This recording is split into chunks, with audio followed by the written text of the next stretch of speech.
अंतर्राष्ट्रीय मातृभाषा दिवस की शुभकामनाएं।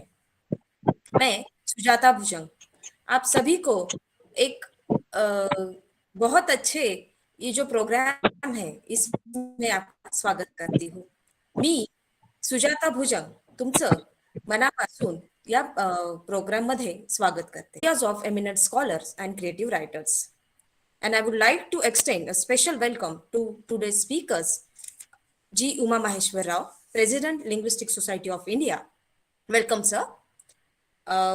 Then N. Gopal Krishnan, Director of International School of Dravidian Linguistics. I welcome you, sir.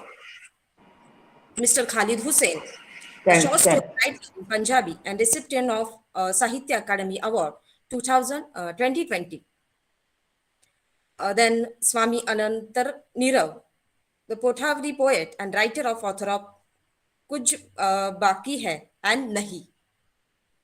And I welcome Anil Kumar Baro, Head of the Department of Folklore Research, Guwahati University. And Lalit Magotra, Dogri writer and President of Dogri Sanstha. Welcome all the eminent scholars and creative writers. And Dr. Tariq Khan will moderate this session. I invite Dr. Tariq Khan to start our first session.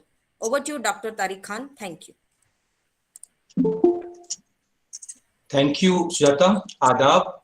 मादरी जुबान दिन बल्कि आलमी मादरी जुबान दिन के खुसूसी मौके पर आप सबका इस्तकबाल करते हुए इस 3 रोज़ा प्रोग्राम में शिरकत फरमाने वाले सभी माहिरीन और उलमाओं का इस्तकबाल और आज दूसरे दिन के अव्वल सेशन में आप सबको खुशामदीद।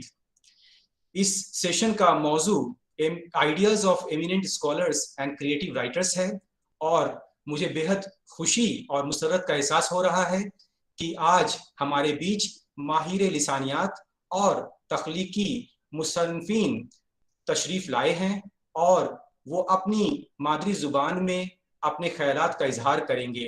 आइए हम सब मिलकर उन्हें सबसे पहले इस प्रोग्राम में इस्तेमाल करते हैं और उसके बाद हम उन्हें सुनेंगे। Dignitaries on the virtual dais, colleagues from CIL, virtual attendees, good morning, namaskar, vanakkam, adab, sat shri akal.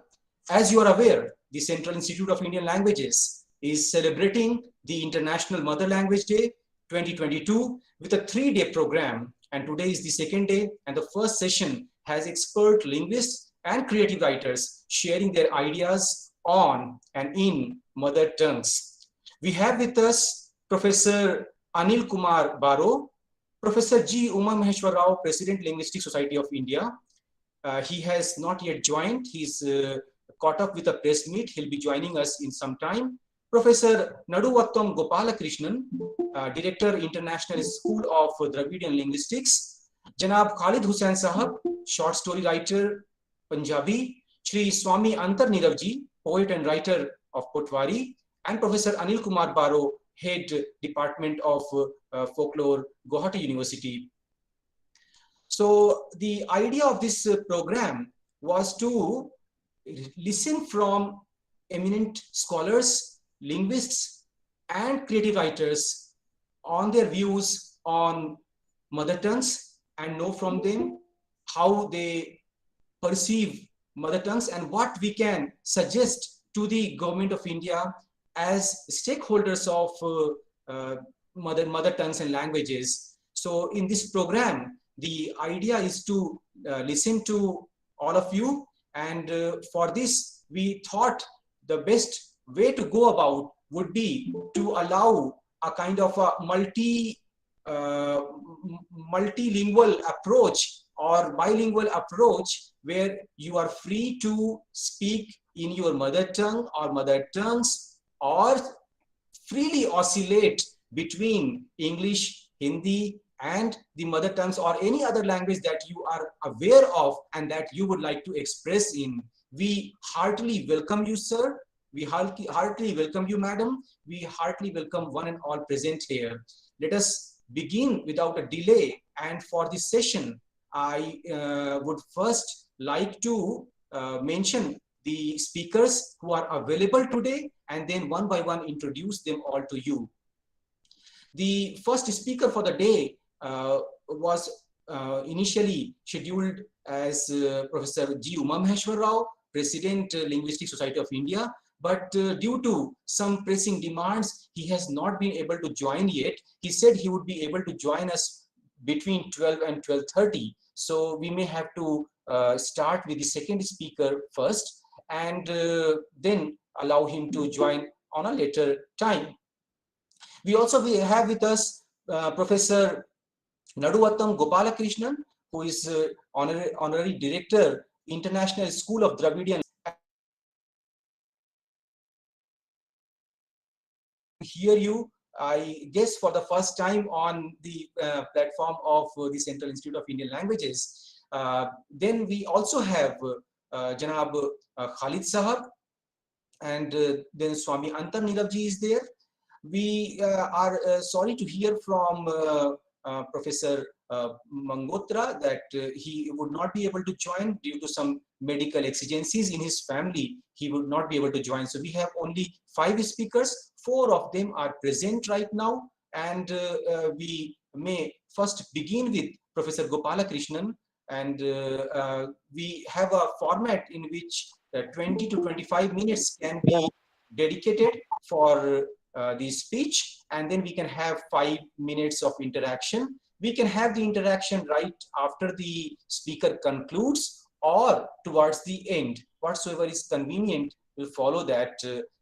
We have also been we are also streaming this program online, so there may be some questions coming in the chat, YouTube chat. We'll collect them. Those questions will appear at the end, and if there are some participants who would like to directly interact with the speakers, then immediately after the speaker concludes, he or she can raise the hand and ask the questions. So without a delay, let us begin with Professor Naduvattam Gopalakrishnan. Over to you, sir.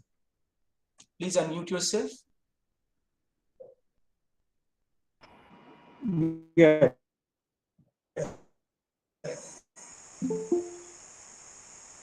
Thanks.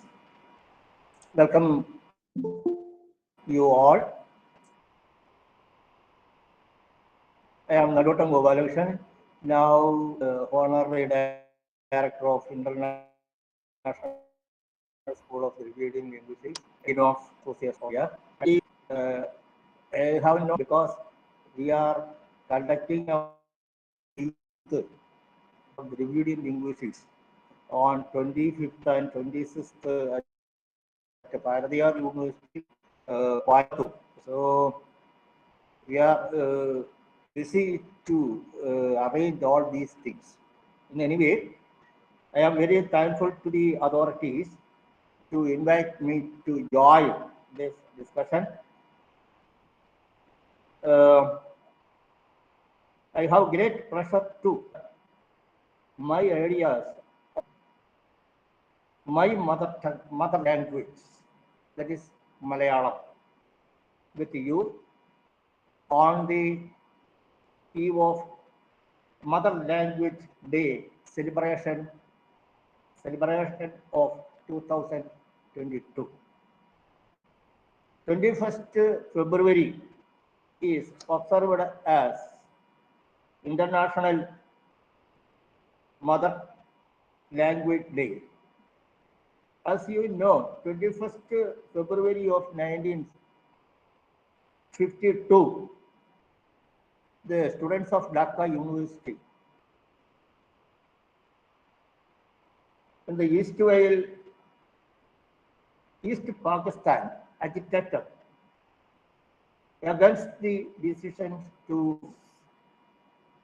Urdu as the official language and medium of instruction in East Pakistan by setting aside the native language of East Bengal. The government of Pakistan gunned down the students who agitated against the disregard of their mother language. UNESCO in 1999 declared February 21st as International Mother Language Day. In this year, in this year's celebrations, I joined the array of every human being who, who are proud of their mother language. Our identity is the gift of our mother language, which we acquired without any teaching, with the traditions, customs, beliefs, and all that mold one's self is a boon of the language he learns by birth itself. No language is superior or inferior to other languages. Every language has its own tone, grammar, and style. It is a blessing handed over to us from generations to generations. In this connection, in this context, let me allow to present certain thoughts on my mother language, Malayalam. It is a literary developed language of Indian Peninsula, speaking mainly in Kerala. According to 2011 census, it is the language of 3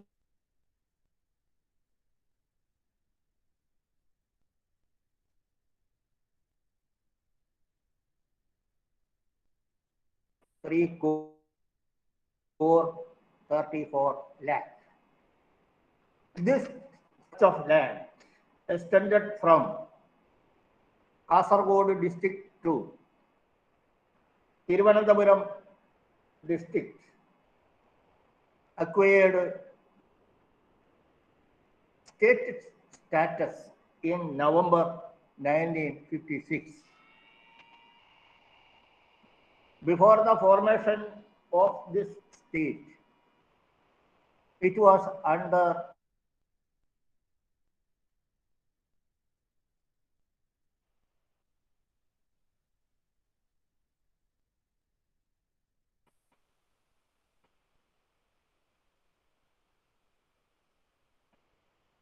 princely state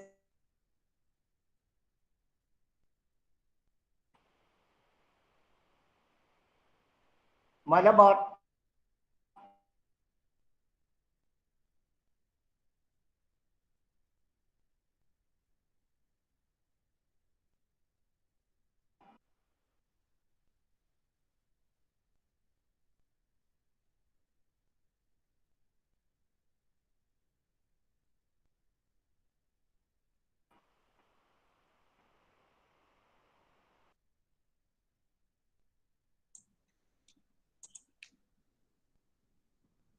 Professor Gopalakrishnan, your voice is not reaching this side. Can you check the input device?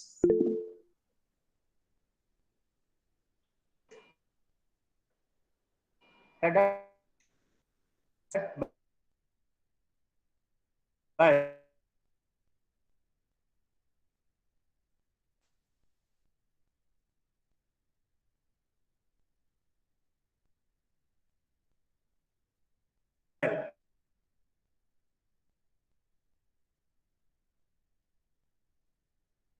to help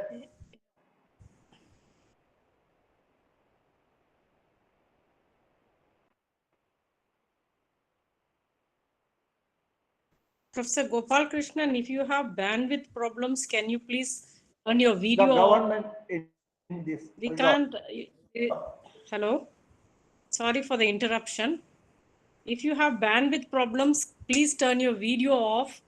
And I request all participants to do the same. Stability of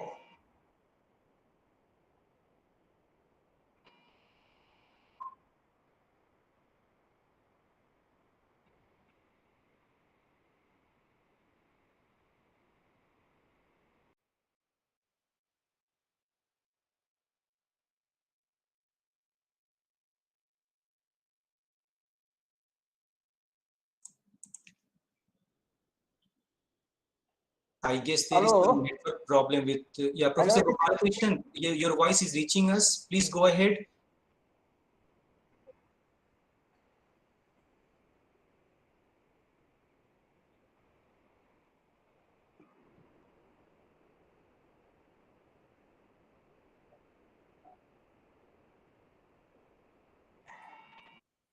Professor Gopalakrishnan, are you there?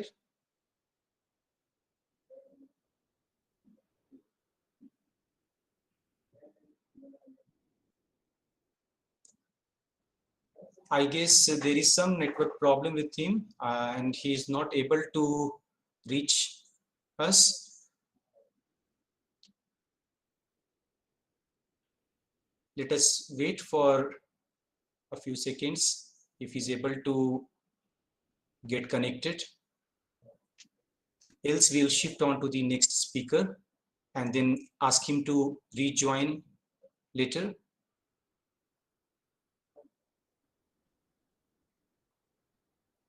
Professor Gopalakrishnan, if you are hearing me, can you just use your audio without a video? Can you try? That would enable your speech even with poor bandwidth.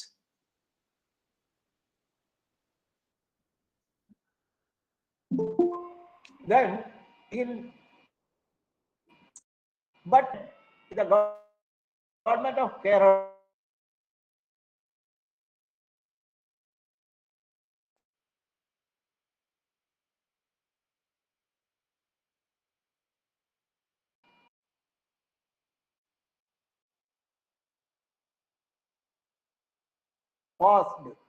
passed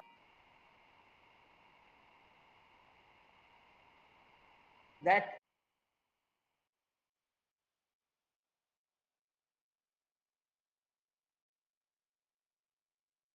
process. This is the system now. The government of Kerala has the Kerala too.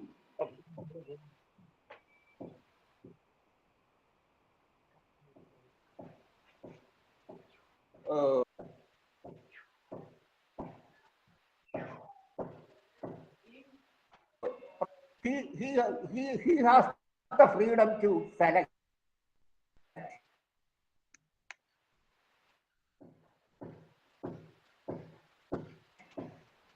in which language his order should be proclaimed. This is the case prevailed now in Kerala. 1969 Act.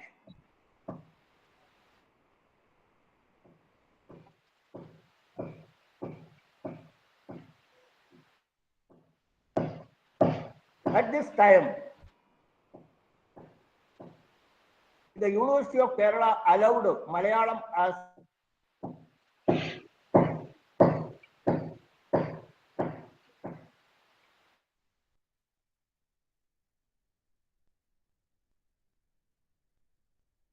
a medium of instruction in UG and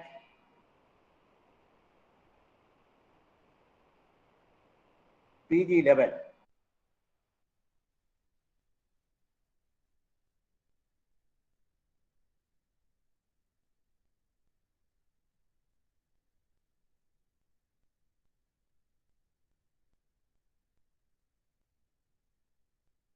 In 2015,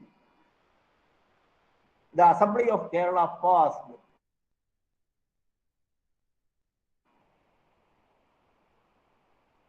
a bill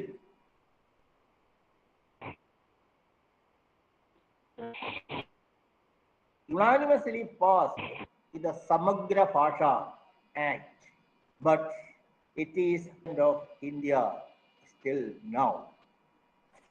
Even though Malayalam listed as a classical language of India, it is the only language remained outside the wall of higher education and judiciary in India. Malayalam is not using in our judicial purposes. The arguments are in English and the judgments, of course, in English. Majority of the plaintiffs and related peoples do not know what the judgment, what is the judgment, and what are the arguments put forward by the advocates. They don't know. This is the case here.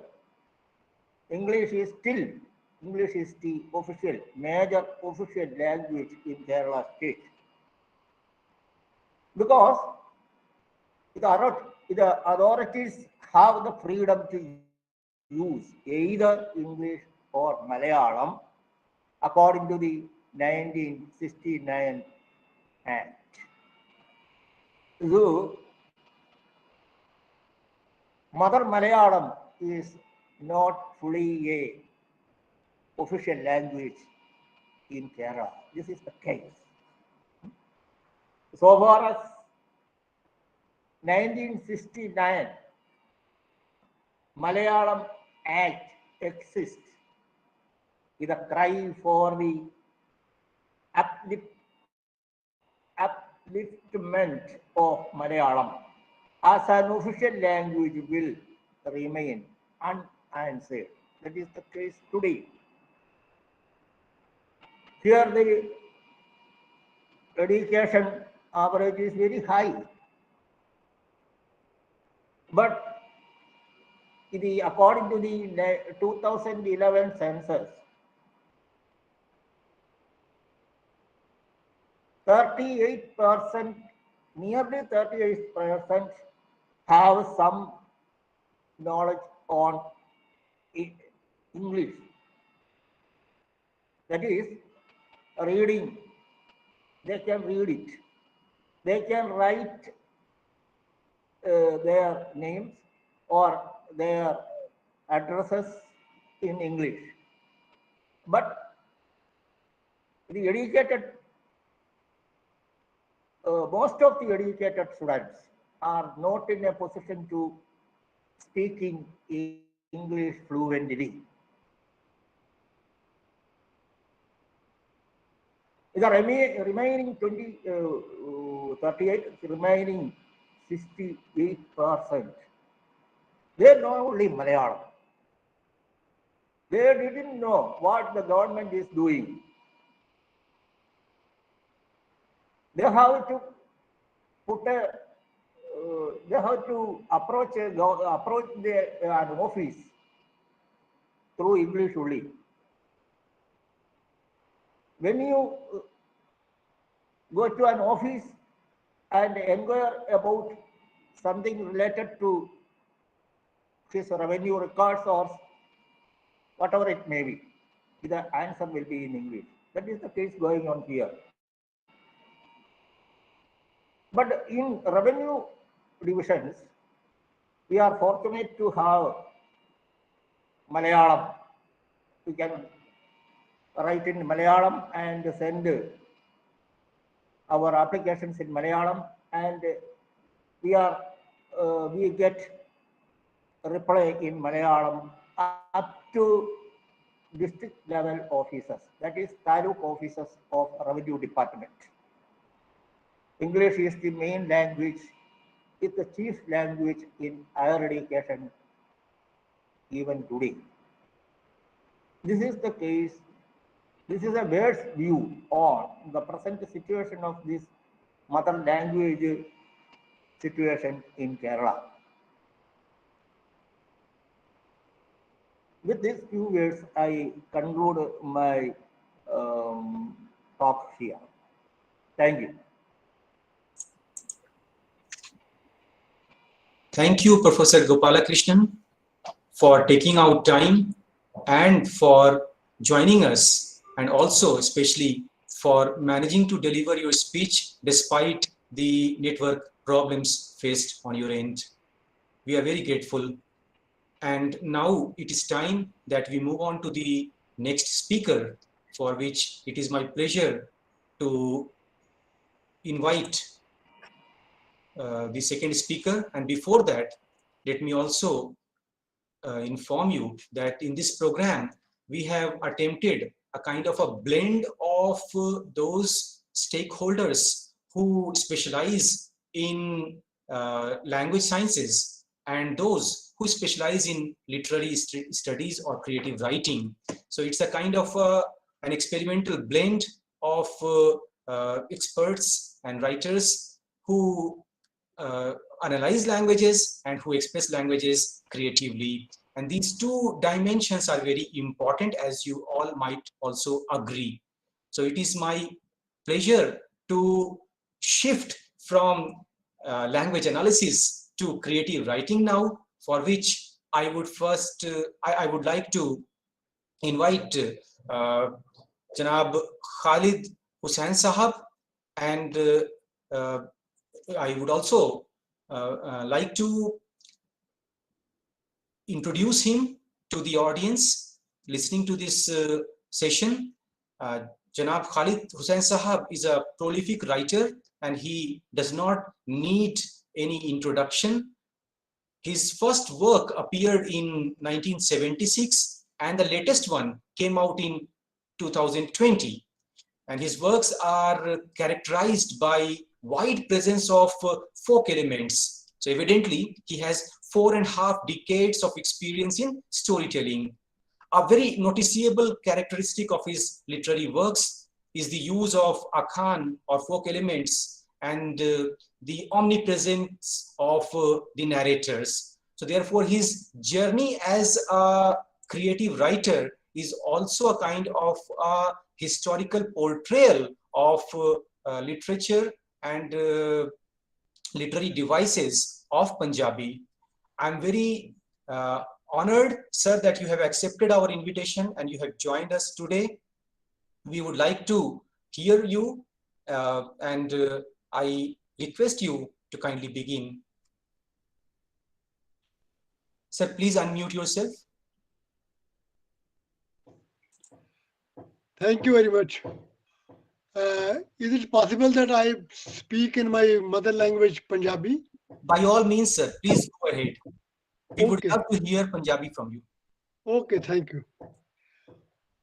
Punjabi ਭਾਸ਼ਾ ਪੰਜਾਂ ਦਰਿਆਵਾਂ ਦੀ ਭਾਸ਼ਾ ਹੈ। ਇਹ 5 ਦਰਿਆ ਚੜ੍ਹਦੇ ਤੇ ਲਹਿੰਦੇ ਪੰਜਾਬ ਵਿੱਚ ਵਹਿੰਦੇ ਨੇ। ਇਸੋ ਕਰਕੇ ਪੰਜਾਬੀ ਦੀਆਂ 5 ਜਿਹੜੀਆਂ ਨੇ ਮੁੱਖ ਜਿਹੜੀਆਂ ਬੋਲੀਆਂ ਨੇ, ਯਾਨੀ ਡਾਇਲੈਕਟਸ ਹਨ 5। ਪਹਿਲੀ ਡਾਇਲੈਕਟ ਜਿਹੜੀ ਹੈ ਉਹ ਲਹਿੰਦੀ ਜਾਂ ਮਲਤਾਨੀ ਹੈ। ਦੂਜੀ ਜਿਹੜੀ ਮੁੱਖ ਡਾਇਲੈਕਟ ਹੈ ਉਹ ਪਟਵਾਰੀ ਹੈ। ਤੀਜੀ ਜਿਹੜੀ ਮੁੱਖ ਡਾਇਲੈਕਟ ਹੈ ਉਹ ਹੈ ਮਾਝੀ।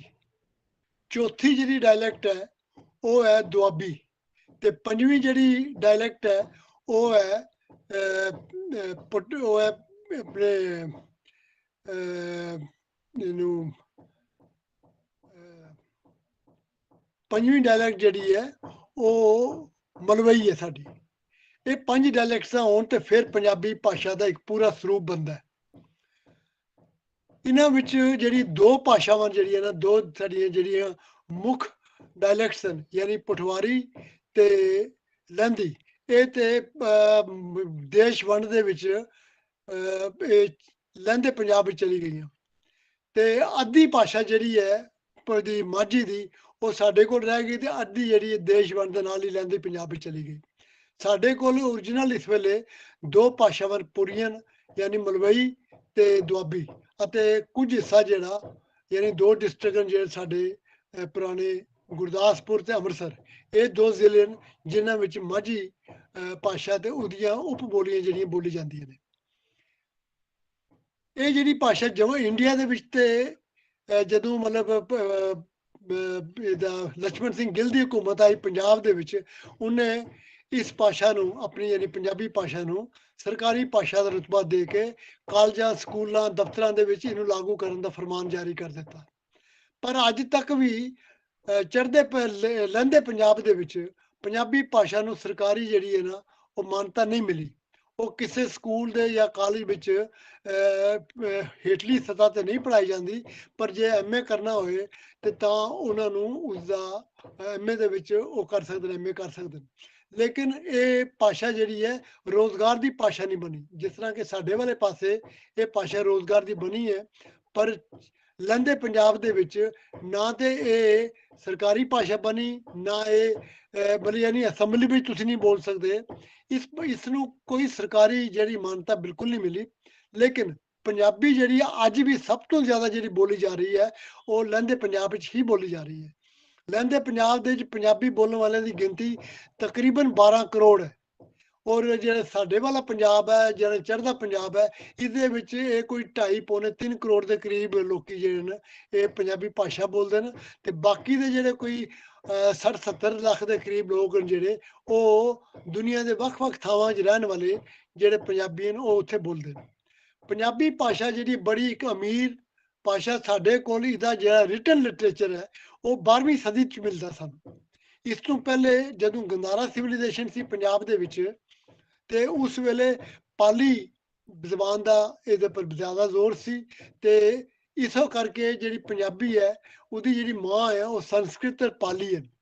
ਇਹਦੇ ਬਾਅਦ ਜਿਹੜੇ ਪੰਜਾਬੀ ਦੇ ਵਿੱਚ ਜਿਹੜੇ ਬਾਹਰੋਂ ਜਿਹੜੇ ਹਮਲਾਵਰ ਆਉਣਾ ਸ਼ੁਰੂ ਹੋਏ, ਤੇ ਫਿਰ ਉਹਨਾਂ ਦੇ ਮੇਲ ਮਿਲਾਪ ਦੇ ਨਾਲ, ਯਾਨੀ ਜਿਹੜੇ ਦਰਾ ਖੈਬਰ ਨੂੰ ਕ੍ਰਾਸ ਕਰਕੇ ਜਾਂ ਹਿੰਦੂ ਕੁਸ਼ ਪਹਾੜ ਨੂੰ ਕ੍ਰਾਸ ਕਰਕੇ ਪੰਜਾਬ ਤੱਕ ਪਹੁੰਚੇ, ਉਹਨਾਂ ਨਾਲ ਇੱਕ ਮਿਲ ਵਰਤਨ ਦੇ ਨਾਲ ਇੱਕ ਨਵੀਂ ਭਾਸ਼ਾ ਉਭਰੀ, ਉਹ ਸੀ ਉਰਦੂ।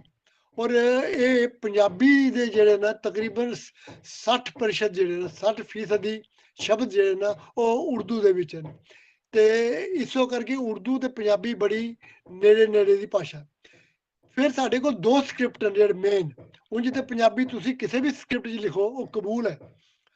ਕਈ ਲੋਕ ਨੇ ਜਿਹੜੇ ਉਹ ਇਸ ਨੂੰ ਦੇਵਨਾਗਰੀ 'ਚ ਲਿਖਦੇ ਨੇ, ਲੇਕਿਨ ਜਿਹੜੀ ਮੂਲ ਜਿਹੜਾ ਇਹਦਾ ਜਿਹੜਾ ਸਕ੍ਰਿਪਟ ਹੈ, ਜਿਹੜਾ ਇਹਦਾ ਰਸਮੁਲ ਖਤ ਹੈ ਜਾਂ ਜਿਹੜੀ ਇਹਦੀ ਲਿਪੀ ਹੈ ਉਹ ਹੈ ਗੁਰਮੁਖੀ। ਪਰ ਇਸ ਤੋਂ ਪਹਿਲੇ, ਗੁਰਮੁਖੀ ਤੋਂ ਪਹਿਲੇ ਜਿਹੜੇ ਸਾਡੇ ਸੂਫੀ ਸਨ, ਦਰਵੇਸ਼ ਸਨ, ਜਿਹੜੇ ਕਿ ਮਿਡੀਵਲ ਪੀਰੀਅਡ ਦੇ ਸਨ, ਜਾਂ ਬਾਬਾ ਫਰੀਦ ਦੇ ਬਾਅਦ ਜਿਹੜੇ ਆਏ, ਸ਼ਾਹ ਹੁਸੈਨ ਆਇਆ, ਸੁਲਤਾਨ ਬਾਹੂ ਆਇਆ, ਬੁੱਲੇ ਸ਼ਾਹ ਆਇਆ, ਤੇ ਯਾਨੀ ਜਿਤਨੇ ਵਾਰਿਸ ਸ਼ਾਹ ਆਇਆ, ਇਹ ਜਿੰਨੇ ਵੀ ਸਾਡੇ ਸੂਫੀ ਸ਼ਾਇਰ ਸਨ, ਇਹਨਾਂ ਸਾਰਿਆਂ ਨੇ ਹੀ ਸ਼ਾਹਮੁਖੀ ਜਾਂ ਉਰਦੂ ਰਸਮੁਲ ਖਤ ਦੇ ਵਿੱਚ ਆਪਣੀ ਸ਼ਾਇਰੀ ਕੀਤੀ ਔਰ ਕਾਗਜ਼ਾਂ ਤੇ ਉਤਾਰੀ। ਲੇਕਿਨ ਗੁਰੂ ਅਰਜਨ ਦੇਵ ਦੇ ਬਾਅਦ ਇਹਦੇ ਵਿੱਚ ਇਹਨੂੰ ਇੱਕ ਆਪਣੀ ਵੱਖਰੀ ਭਾਸ਼ਾ ਦਾ ਰੂਪ ਮਿਲਿਆ, ਜਿਹਨੂੰ ਅਸੀਂ ਗੁਰਮੁਖੀ ਕਹਿੰਦੇ ਹਾਂ। ਤੇ ਜਿੰਨਾ ਵੀ ਧਾਰਮਿਕ ਲਿਟਰੇਚਰ ਹੈ ਸਾਡੇ ਸਿੱਖ ਭਰਾਵਾਂ ਦਾ, ਉਹ ਸਾਰਾ ਦਾ ਸਾਰਾ ਸਾਨੂੰ ਗੁਰਮੁਖੀ ਲਿਪੀ ਵਿੱਚ ਹੀ ਮਿਲਦਾ ਹੈ। ਇਸ ਕਰਕੇ ਜਿਹੜੀ ਇਹ ਪੰਜਾਬੀ ਹੈ ਇਹ 2 ਧਾਰਾਵਾਂ ਤੋਂ ਆਈ ਹੈ, ਇੱਕ ਸੰਤ ਧਾਰਾ ਤੇ ਦੂਜੀ ਜਿਹੜੀ ਹੈ ਉਹ ਸੂਫੀ ਧਾਰਾ ਤੋਂ। ਲਿਹਾਜ਼ਾ ਸੂਫੀ ਧਾਰਾ ਦੀ ਵੀ ਜਿਹੜੀ ਪੰਜਾਬੀ ਹੈ ਉਹਦੇ ਵਿੱਚ ਸੁਭਾਵਕ ਹੈ ਕਿ ਹਿੰਦੀ ਤੇ ਬ੍ਰਿਜ ਭਾਸ਼ਾ ਜਾਂ ਹੋਰ ਜਿਹੜੇ ਭਾਸ਼ਾਵਾਂ ਦੇ ਸ਼ਬਦ ਆਏ, ਉਹਦੇ ਨਾਲ ਨਾਲ ਉਹਦੇ ਅਰਬੀ ਤੇ ਫਾਰਸੀ ਦੇ ਵੀ ਕੁਝ ਸ਼ਬਦ ਆਏ, ਜਿਹੜੇ ਅੱਜ ਉੱਥੇ ਦੇ ਜਿਹੜੇ ਨਵੇਂ ਲਿਖਣ ਵਾਲੇ ਨੇ ਉਹ ਇਹ ਪੂਰੀ ਕੋਸ਼ਿਸ਼ ਕਰ ਰਹੇ ਨੇ ਕਿ ਅਸੀਂ ਉਹਨਾਂ ਸ਼ਬਦਾਂ ਦੇ ਬਦਲੇ ਉਪ ਭਾਸ਼ਾ ਜਿਹੜੀ ਪੰਜਾਬੀ ਦੀ ਹੈ, ਉਪ ਭਾਸ਼ਾਵਾਂ ਜਿਹੜੀਆਂ ਨੇ ਉਹਨਾਂ ਵਿੱਚੋਂ ਸ਼ਬਦ ਚੁਣੀਏ ਤੇ ਉਹਨਾਂ ਦਾ ਬਦਲ ਢੂੰਢੀਏ। ਤੇ ਉਹ ਤੇ ਇਹ ਕਰ ਰਹੇ ਨੇ। ਸਾਡੇ ਪਾਸੇ ਜਿਹੜੀ ਸੰਤ ਧਾਰਾ ਜਿਹੜੀ ਦੂਜੀ ਹੈ, ਜਿਹੜੀ ਸਿੱਖਾਂ ਜਾਂ ਹਿੰਦੂਆਂ ਦੀ, ਜਿਨ੍ਹਾਂ ਦੇ ਯਾਨੀ ਸੰਤ ਜਿਹੜੇ ਆਏ, ਉਹਨਾਂ ਨੇ ਇਸੋ ਭਾਸ਼ਾ ਨੂੰ ਇਸਤੇਮਾਲ ਕੀਤਾ, ਤੇ ਉਹ ਸ਼ਬਦ ਜਿਹੜੇ ਸੰਸਕ੍ਰਿਤ ਦੇ ਜਾਂ ਹਿੰਦੀ ਦੇ ਨੇ ਉਹ ਸੁਭਾਵਿਕ ਤੌਰ ਤੇ ਇਸ ਭਾਸ਼ਾ ਦੇ ਵਿੱਚ ਆਏ, ਜਿਹੜੇ ਕਿ ਸਾਡੇ ਵਾਲੇ ਪਾਸੇ ਯਾਨੀ ਚੜ੍ਹਦੇ ਪੰਜਾਬ ਵਿੱਚ ਜਿਹੜੀ ਪੰਜਾਬੀ ਬੋਲੀ ਜਾਂਦੀ ਹੈ। ਪਰ ਮੇਨ ਰੂਪ ਤੇ ਪੰਜਾਬੀ ਦਾ ਸਾਰਾ ਗ੍ਰਾਮਰ, ਇਹਦਾ ਜਿਹੜਾ ਪਿਛੋਕੜ, ਇਹਦਾ ਜਿੰਨਾ ਵੀ ਮਤਲਬ ਸਟਰਕਚਰ ਹੈ ਉਹ ਸਾਰਾ ਇੱਕੋ ਜਿਹਾ ਹੈ, ਉਹ ਭਾਵੇਂ ਇਸ ਪੰਜਾਬ ਵਿੱਚ ਹੋਏ ਜਾਂ ਭਾਵੇਂ ਪਰਲੇ ਪੰਜਾਬ ਵਿੱਚ ਹੋਵੇ। ਸਾਡੀ ਜਿਹੜੀ ਇਸ ਤੇ ਮਤਲਬ ਮੇਨ ਜਿਹੜੀ ਸਾਡੇ ਜਿੰਨਾ ਵੀ ਲਿਟਰੇਚਰ ਲਿਖਿਆ ਜਾ ਰਿਹਾ ਉਹ 2 ਪ੍ਰਵਾਨ ਲਿਪੀਆਂ 'ਚ ਲਿਖਿਆ ਜਾ ਰਿਹਾ, ਯਾਨੀ ਸ਼ਾਹਮੁਖੀ ਵਿੱਚ ਤੇ ਗੁਰਮੁਖੀ ਵਿੱਚ। ਸ਼ਾਹਮੁਖੀ ਵਿੱਚ ਹੁਣ ਤੱਕ ਯਾਨੀ 2006 ਤੱਕ 1948 ਤੋਂ ਲੈ ਕੇ 2006 ਤੱਕ ਤਕਰੀਬਨ 25,000 ਤੋਂ ਵੱਧ 2006 ਤੱਕ 25,000 ਤੋਂ ਵੱਧ ਕਿਤਾਬਾਂ ਛਪ ਚੁੱਕੀਆਂ ਨੇ ਜਿਹਦੀ ਬਿਬਲੀਓਗ੍ਰਾਫੀ ਬਣੀ ਦੀ ਹੈ ਔਰ ਮੇਰੇ ਕੋਲ ਉਹਦੀਆਂ 2 ਜਿਲਦਾਂ ਮੌਜੂਦ ਹਨ ਉਸ ਬਿਬਲੀਓਗ੍ਰਾਫੀ ਦੀਆਂ। ਇਸ ਤੋਂ ਇਲਾਵਾ 2006 ਤੋਂ ਲੈ ਕੇ ਅੱਜ ਤੱਕ 2022 ਤੱਕ ਜਿਹੜੀ ਹੈ ਉਹ ਵੀ ਤੁਸੀਂ ਲਾ ਲਓ ਕਿ ਕਿੰਨੀ ਕਿਤਾਬ ਹੋਰ ਛਪੀ ਦੀ ਹੋਗੀ, ਕਿਉਂਕਿ ਉਹਦੀ ਅਜੇ ਬਿਬਲੀਓਗ੍ਰਾਫੀ ਨਹੀਂ ਬਣੀ, ਲੇਕਿਨ ਅੰਦਾਜ਼ਾ ਹੈ ਕਿ ਹੁਣ ਤੱਕ 5-6 ਹਜ਼ਾਰ ਤੋਂ ਵੱਧ ਕਿਤਾਬਾਂ ਜਿਹੜੀਆਂ ਨੇ ਹੋਰ ਛਪ ਚੁੱਕੀਆਂ ਹੋਣਗੀਆਂ, ਬਲਕਿ ਜ਼ਿਆਦਾ ਹੀ ਛਪੀਆਂ ਹੋਣਗੀਆਂ। ਇਸ ਤੋਂ ਤਰ੍ਹਾਂ ਜਿਹੜੇ ਸਾਡੇ ਪਾਸੇ ਜਿਹੜੀ ਪੰਜਾਬੀ ਹੈ ਇਹਦੇ ਵਿੱਚ ਹਰ ਸਾਲ ਤਕਰੀਬਨ 1000 ਦੇ ਕਰੀਬ ਕਿਤਾਬ ਛਪਦੀ ਹੈ। 800-900 ਕਿਤਾਬਾਂ ਹਰ ਹਾਲਤ ਵਿੱਚ ਛਪਦੀਆਂ ਹਨ। ਉਸ ਤੋਂ ਬਾਅਦ ਮੈਗਜ਼ੀਨਾਂ ਦੀ ਤਾਦਾਦ ਵੀ ਸੈਂਕੜਿਆਂ ਵਿੱਚ ਹੈ। ਅਖਬਾਰਾਂ ਦੀ ਕਿਤਾਬ ਜਿਹੜੀ ਹੈ ਉਹ ਮਤਲਬ ਉਹ ਵੀ ਕਮ ਅਜ਼ ਕਮ ਵੀ ਜਿਹੜੀਆਂ ਉਹ ਅਖਬਾਰਾਂ ਜਿਸ ਤਰ੍ਹਾਂ ਕਿ ਅਜੀਤ ਹੈ, ਜਗਬਾਣੀ ਹੈ, ਪੰਜਾਬੀ ਟ੍ਰਿਬਿਊਨ ਹੈ, ਅਕਾਲੀ ਪੱਤਰਿਕਾ ਹੈ, ਇਹ ਨਵਾਂ ਜ਼ਮਾਨਾ, ਇਹ ਵੱਡੀਆਂ ਅਖਬਾਰਾਂ ਜਿਨ੍ਹਾਂ ਦੀ ਗਿਣਤੀ ਜਿਹੜੀ ਹੈ ਉਹ ਰੋਜ਼ਾਨਾ ਬੇਸ ਤੇ 25,000 ਤੋਂ ਲੈ ਕੇ 1.5 ਲੱਖ ਤੱਕ ਜਿਹੜੀਆਂ ਨੇ ਇਹ ਅਖਬਾਰਾਂ ਡੇਲੀ ਛਪਦੀਆਂ ਨੇ। ਇੱਥੋਂ ਤੁਸੀਂ ਅੰਦਾਜ਼ਾ ਲਗਾ ਲਓ ਕਿ ਰੀਡਰਸ਼ਿਪ ਕਿੰਨੀ ਜ਼ਿਆਦਾ ਸਾਡੇ ਕੋਲ ਪੰਜਾਬੀ ਦੀ। ਇਸ ਤੋਂ ਇਲਾਵਾ ਸਾਡੇ ਕੋਲ ਜਿਹੜੀ ਮੈਗਜ਼ੀਨਾਂ ਛਪਦੀਆਂ ਨੇ ਉਹਦੇ ਵਿੱਚ ਜਿੰਨਾ ਵੀ ਲਿਟਰੇਚਰ ਜਿਹੜਾ ਨਵਾਂ ਛਪ ਰਿਹਾ ਉਹ ਸਾਰਾ ਇਹਦੇ ਵਿੱਚ ਛਪਦਾ। ਔਰ ਸਾਡੇ ਕੋਲ ਬਹੁਤ ਹੀ ਇੱਕ ਅਹਿਮ ਕੰਮ ਅਸੀਂ ਇਹ ਕਰਨੇ ਆ ਕਿ ਜਿਹੜੀ ਵੀ ਦੁਨੀਆ ਵਿੱਚ ਕੋਈ ਵੀ ਅੱਛੀ ਕਿਤਾਬ ਆਈ ਜਿਹਦੀ ਚਰਚਾ ਹੋਏ, ਜਿਸ ਕਿਤਾਬ ਵਿੱਚ ਕੋਈ ਵਧੀਆ ਗੱਲਾਂ ਕੀਤੀਆਂ ਗਈਆਂ ਹੋਣ, ਉਹ ਜ਼ਿਆਦਾ ਤੋਂ ਜ਼ਿਆਦਾ 2 ਮਹੀਨੇ ਦੇ ਅੰਦਰ ਅੰਦਰ ਉਹ ਉਹਦਾ ਅਨੁਵਾਦ ਹੋ ਜਾਂਦਾ ਤੇ ਉਹ ਅਸੀਂ ਉਹ ਪੰਜਾਬੀ ਵਿੱਚ ਪੜ੍ਹਨਾ ਸ਼ੁਰੂ ਕਰਦੇ ਹਾਂ। ਸਾਡੇ ਕੋਲ ਉਰਦੂ ਦੀਆਂ ਜਿੰਨੀ ਵੀ ਸ਼ਾਇਰੀ ਹੈ ਉਰਦੂ ਦੀ ਸਾਰੀ ਦੀ ਸਾਰੀ ਸ਼ਾਇਰੀ ਜਿਹੜੀ ਸਾਡੀ ਉਰਦੂ ਦੀ ਆ ਉਹ ਸਾਨੂੰ ਪੰਜਾਬੀ ਗੁਰਮੁਖੀ ਯਾਨੀ ਲਿਪੀ ਦੇ ਵਿੱਚ ਪੜ੍ਹਨ ਨੂੰ ਮਿਲ ਜਾਂਦੀ ਹੈ। ਇਸੇ ਤਰ੍ਹਾਂ ਉਰਦੂ ਦੇ, ਬੰਗਾਲੀ ਦੇ, ਹਿੰਦੀ ਦੇ ਜਿੰਨੇ ਵੀ ਕਹਾਣੀਕਾਰ ਹਨ ਜਾਂ ਨਾਵਲਕਾਰ ਹਨ ਜਾਂ ਹੋਰ ਜਿਨ੍ਹਾਂ ਨੇ ਵਧੀਆ ਲਿਖਿਆ ਜਾਂ ਕੋਈ ਤਨਜ਼ੀਆ ਲਿਖਿਆ, ਹਾਸਰਸ ਦਾ ਲਿਖਿਆ, ਉਹ ਸਾਰਾ ਸਾਡੇ ਕੋਲ ਲਿਟਰੇਚਰ ਹੈ ਉਹ ਪੰਜਾਬੀ ਸਾਨੂੰ ਅਨੁਵਾਦ ਕਰਕੇ ਪੜ੍ਹਨ ਨੂੰ ਮਿਲ ਜਾਂਦਾ ਹੈ। ਇਸ ਕਰਕੇ ਅਸੀਂ ਦੁਨੀਆ ਨਾਲ ਜੁੜੇ ਹੋਏ ਹਾਂ। ਸਾਡੀ ਜਿਹੜੀ ਪੰਜਾਬੀ ਜ਼ੁਬਾਨ ਦੇ ਲਿਖਣ ਵਾਲੇ ਨੇ, ਪੜ੍ਹਨ ਵਾਲੇ ਨੇ, ਉਹ ਜ਼ਰੂਰੀ ਨਹੀਂ ਕਿ ਸਿਰਫ ਪੰਜਾਬੀ ਕਿਤਾਬਾਂ ਤੱਕ ਹੀ ਜੁੜੇ ਦੇ ਨਾ, ਉਹਨਾਂ ਕੋਲ ਗਿਆਨ ਜਿਹੜਾ ਉਹ ਬਾਕੀ ਜ਼ਬਾਨਾਂ ਦਾ ਵੀ ਹੈ, ਬਾਕੀ ਜਿਹੜਾ ਲਿਟਰੇਚਰ ਜਿਹੜਾ ਹੈ ਕ੍ਰੀਏਟਿਵ ਲਿਟਰੇਚਰ ਲਿਖਿਆ ਗਿਆ ਉਹ ਸਾਰਾ ਅਸੀਂ ਪੜ੍ਹਨੇ ਆ। ਅਸੀਂ ਪੂਰਾ ਰਸ਼ੀਅਨ ਲਿਟਰੇਚਰ ਸਾਡੇ ਕੋਲ ਪੰਜਾਬੀ ਵਿੱਚ ਮਿਲਦਾ ਹੈ। ਸਾਡੇ ਕੋਲ ਸਾਰਾ ਜਿਹੜਾ ਫਰਾਂਸੀਸੀ ਲਿਟਰੇਚਰ ਦੀਆਂ ਅਹਿਮ ਕਿਤਾਬਾਂ, ਅੰਗਰੇਜ਼ੀ ਲਿਟਰੇਚਰ ਦੀਆਂ ਵਧੀਆ ਕਿਤਾਬਾਂ, ਇਸੇ ਤਰ੍ਹਾਂ ਬੰਗਾਲੀ ਲਿਟਰੇਚਰ ਦੀਆਂ, ਹਿੰਦੀ ਲਿਟਰੇਚਰ ਦੀਆਂ ਸਾਡੇ ਕੋਲ ਕਿਤਾਬਾਂ ਜਿਹੜੀਆਂ ਨੇ ਪੜ੍ਹਨ ਨੂੰ ਮਿਲਦੀਆਂ ਨੇ। ਇਸ ਗੱਲੇ ਅਸੀਂ ਕਾਫੀ ਅਮੀਰ ਹਾਂ। ਔਰ ਸਾਡੇ ਜਿਹੜੀ ਰੀਡਰਸ਼ਿਪ ਹੈ, ਸਾਡੀ ਰੀਡਰਸ਼ਿਪ ਬਹੁਤ ਜ਼ਿਆਦਾ ਹੈ। ਸਾਡੀ ਰੀਡਰਸ਼ਿਪ ਸਿਰਫ ਲਹਿੰਦੇ ਤੇ ਚੜ੍ਹਦੇ ਪੰਜਾਬ ਤੱਕ ਨਹੀਂ ਹੈ, ਬਲਕਿ ਪੂਰੇ ਗਲੋਬ ਦੇ ਵਿੱਚ ਸਾਡੀ ਜ਼ਬਾਨ ਨੂੰ ਪੜ੍ਹਨ ਵਾਲੇ ਤੇ ਲਿਖਣ ਵਾਲੇ ਉਹ ਮੌਜੂਦ ਹਨ। ਔਰ ਸਾਡਾ ਇਹ ਮੰਨਣਾ ਹੈ ਕਿ ਜਦ ਤੱਕ ਪੰਜਾਬਣ ਜਿਹੜੀ ਹੈ, ਪੰਜਾਬੀ ਮਾਂ ਹੈ, ਪੰਜਾਬੀ ਧੀ ਹੈ, ਪੰਜਾਬੀ ਭੈਣ ਹੈ, ਜਦ ਤੱਕ ਉਹ ਪੰਜਾਬੀ ਬੋਲੇਗੀ, ਪੰਜਾਬੀ ਵਿੱਚ ਆਪਣੇ ਬੱਚਿਆਂ ਨੂੰ ਗੱਲਬਾਤ ਪੰਜਾਬੀ ਵਿੱਚ ਉਹਨਾਂ ਨਾਲ ਗੱਲਬਾਤ ਕਰੇਗੀ, ਤਦ ਤੱਕ ਪੰਜਾਬੀ ਜ਼ਬਾਨ ਕਦੇ ਨਹੀਂ ਮਰੇਗੀ। ਇਹ ਫਲੇਗੀ, ਇਹ ਫੁੱਲੇਗੀ। ਸਾਡੇ ਪਿਛਲੇ ਜਦੋਂ ਰਾਜੇ ਮਹਾਰਾਜਿਆਂ ਦਾ ਦੌਰ ਸੀ ਜਾਂ ਜਦੋਂ ਬਾਦਸ਼ਾਹਾਂ ਦਾ ਦੌਰ ਸੀ, ਭਾਵੇਂ ਮੁਗਲਾਂ ਦਾ ਦੌਰ ਸੀ ਜਾਂ ਸਿੱਖਾਂ ਦਾ ਦੌਰ ਸੀ ਜਾਂ ਉਹ ਭਾਵੇਂ ਕਿਸੇ ਹੋਰ ਯਾਨੀ ਬਾਦਸ਼ਾਹਾਂ ਦਾ ਦੌਰ ਸੀ, ਲੋਧੀ ਸਨ, ਕੁਛ ਸਨ, ਲੇਕਿਨ ਸਰਕਾਰੀ ਜ਼ਬਾਨ ਤੇ ਜਿਹੜੀ ਦਰਬਾਰੀ ਜ਼ਬਾਨ ਤੇ ਬਣੀ ਉਹਨਾਂ ਨੇ ਫਾਰਸੀ ਬਣਾਈ ਜਾਂ ਤੁਰਕੀ ਬਣਾਈ, ਪਰ ਪੰਜਾਬੀ ਜਿਹੜੀ ਹੈ ਉਹ ਸਰਕਾਰੀ ਜ਼ਬਾਨ ਨਹੀਂ ਬਣੀ, ਉਹ ਅਵਾਮੀ ਜ਼ਬਾਨ ਰਹੀ। ਔਰ ਉਹ ਅਵਾਮੀ ਜ਼ਬਾਨ ਅੱਜ ਵੀ ਹੈ ਤੇ ਕੱਲ ਵੀ ਰਹੇਗੀ। ਮੈਂ ਕਈ ਵਾਰੀ ਲਹਿੰਦੇ ਪੰਜਾਬ ਗਿਆ, ਮੈਨੂੰ ਕੋਈ ਘਰ ਐਸਾ ਨਹੀਂ ਮਿਲਿਆ ਜਿੱਥੇ ਮੈਂ ਉਹਨਾਂ ਨੂੰ ਪੰਜਾਬੀ ਨਹੀਂ ਬੋਲਦਿਆਂ ਦੇਖਿਆ ਹੋਵੇ। ਹਰ ਬੱਚਾ, ਹਰ ਬੁੱਢਾ, ਹਰ ਸਿਆਣਾ, ਹਰ ਔਰਤ ਜਿਹੜੀ ਹੈ, ਹਰ ਬੱਚੀ ਜਿਹੜੀ ਹੈ ਉਹ ਪੰਜਾਬੀ ਬੋਲ ਰਹੀ ਹੈ। ਔਰ ਜਦ ਤੱਕ ਇਹ ਪੰਜਾਬੀ ਅਸੀਂ ਬੋਲਦੇ ਰਵਾਂਗੇ ਸਾਡੀ ਜ਼ਬਾਨ ਨੂੰ ਕੋਈ ਖਤਰਾ ਨਹੀਂ ਹੈ। ਹਾਂ, ਖਤਰਾ ਤਦ ਹੋਏਗਾ ਜਿਸ ਲਈ ਅਸੀਂ ਆਪਣੇ ਬੱਚਿਆਂ ਨਾਲ ਪੰਜਾਬੀ 'ਚ ਬੋਲਣਾ, ਜਾਂ ਇਸ ਗੱਲ ਮੈਂ ਦੂਜੀ ਜ਼ਬਾਨਾਂ ਬਾਰੇ ਵੀ ਕਹਿ ਸਕਦਾ ਕਿ ਜਦ ਤੱਕ ਅਸੀਂ ਆਪਣੀ ਮਾਂ ਬੋਲੀ ਦੇ ਵਿੱਚ ਆਪਣੇ ਬੱਚਿਆਂ ਨਾਲ ਗੱਲਬਾਤ ਨਹੀਂ ਕਰਾਂਗੇ, ਉਹਨਾਂ ਨੂੰ ਆਪਣੀ ਜ਼ਬਾਨ ਦਾ ਅਹਿਸਾਸ ਨਹੀਂ ਦਵਾਂਗੇ, ਤਦ ਤੱਕ ਇਹ ਜ਼ਬਾਨ ਜਿਹੜੀ ਹੈ ਇਹਨੂੰ ਕੋਈ ਨੁਕਸਾਨ ਨਹੀਂ ਹੈ। ਹਾਂ, ਜਿਸ ਲਈ ਅਸੀਂ ਬੋਲਣਾ ਛੱਡ ਦਿਆਂਗੇ, ਬੱਚਿਆਂ ਨਾਲ ਆਪਣੀ ਜ਼ਬਾਨ 'ਚ ਗੱਲ ਕਰਨਾ ਛੱਡ ਦਿਆਂਗੇ, ਹਿੰਦੀ ਬੋਲਾਂਗੇ ਉਹਨਾਂ ਨਾਲ ਜਾਂ ਅੰਗਰੇਜ਼ੀ ਬੋਲਾਂਗੇ ਉਹਨਾਂ ਨਾਲ, ਤੇ ਇਹ ਬੜਾ ਵੱਡਾ ਜਿਹੜਾ ਇਹ ਬੜੀ ਵੱਡੀ ਸੱਟ ਜਿਹੜੀ ਹੈ ਉਹ ਸਾਡੀ ਮਾਤ ਭਾਸ਼ਾ ਨੂੰ ਲੱਗੇਗੀ ਇਸ ਦੇ ਨਾਲ। ਲਿਹਾਜ਼ਾ ਮੇਰਾ ਇਹ ਮੰਨਣਾ ਕਿ ਸਾਨੂੰ ਸਾਰਿਆਂ ਨੂੰ ਆਪਣੀ ਮਾਂ ਬੋਲੀ ਜਿਹੜੀ ਆਪਣੇ ਘਰਾਂ ਵਿੱਚ ਬੋਲਣੀ ਚਾਹੀਦੀ ਹੈ, ਆਪਣੇ ਬੱਚਿਆਂ ਨਾਲ ਬੋਲਣੀ ਚਾਹੀਦੀ ਹੈ।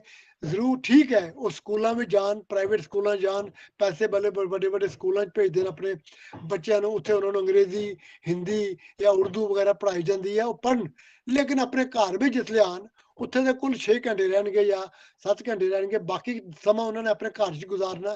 ਘਰ ਵਿੱਚ ਉਹਨਾਂ ਨਾਲ ਜਿਹੜੀ ਉਹ ਤੁਸੀਂ ਆਪਣੀ ਮਾਂ ਬੋਲੀ 'ਚ ਬੋਲੋ ਤਾਂ ਕਿ ਉਹਨਾਂ ਦੇ ਨਾਲ ਮਾਂ ਬੋਲੀ ਜੁੜੀ ਰਹੇ।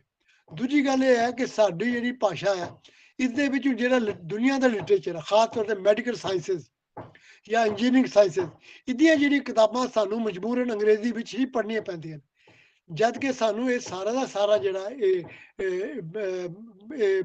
ਯਾਨੀ ਇੰਜੀਨੀਅਰਿੰਗ ਜਿਹੜਾ ਔਰ ਮੈਡੀਕਲ ਦੇ ਜਿਹੜੀਆਂ ਕਿਤਾਬਾਂ ਜਿਹੜੀਆਂ ਨਾ, ਯਾਨੀ ਉਹ ਸਾਨੂੰ ਉਹਨਾਂ ਦਾ ਅਨੁਵਾਦ ਕਰਕੇ ਪੰਜਾਬੀ ਵਿੱਚ ਕਰਨਾ ਚਾਹੀਦਾ। ਐਸਾ ਇੱਕ ਗੌਰਮੈਂਟ ਨੇ ਐਸਾ ਇੱਕ ਡਿਪਾਰਟਮੈਂਟ ਬਣਾਉਣਾ ਚਾਹੀਦਾ ਜਿਹਦਾ ਸਿਰਫ ਇਹ ਕੰਮ ਹੋਏ ਕਿ ਉਹ ਜਿਹੜੀ ਟੈਕਨੀਕਲ ਲੈਂਗੁਏਜਸ ਹਨ ਉਹਨਾਂ ਦਾ ਤਰਜਮਾ ਕਰਕੇ ਉਹ ਪੰਜਾਬੀ ਵਿੱਚ ਲਿਆਉਣ, ਤਾਂ ਕਿ ਅਸੀਂ ਜਿਹੜੀ ਸਾਇੰਟੀਫਿਕ ਜਿਹੜੇ ਕਾਰਜ ਹਨ, ਜਿਹੜੇ ਜਿੱਥੇ ਸਾਨੂੰ ਨੌਕਰੀਆਂ ਦਾ ਜ਼ਿਆਦਾ ਸਕੋਪ ਹੈ ਮਿਲਣ ਦਾ, ਉਹ ਅਸੀਂ ਆਪਣੀ ਜ਼ਬਾਨ 'ਚ ਪੜ੍ਹ ਕੇ ਉਹ ਮਤਲਬ ਅਸੀਂ ਟੀਚੇ ਹਾਸਲ ਕਰੀਏ।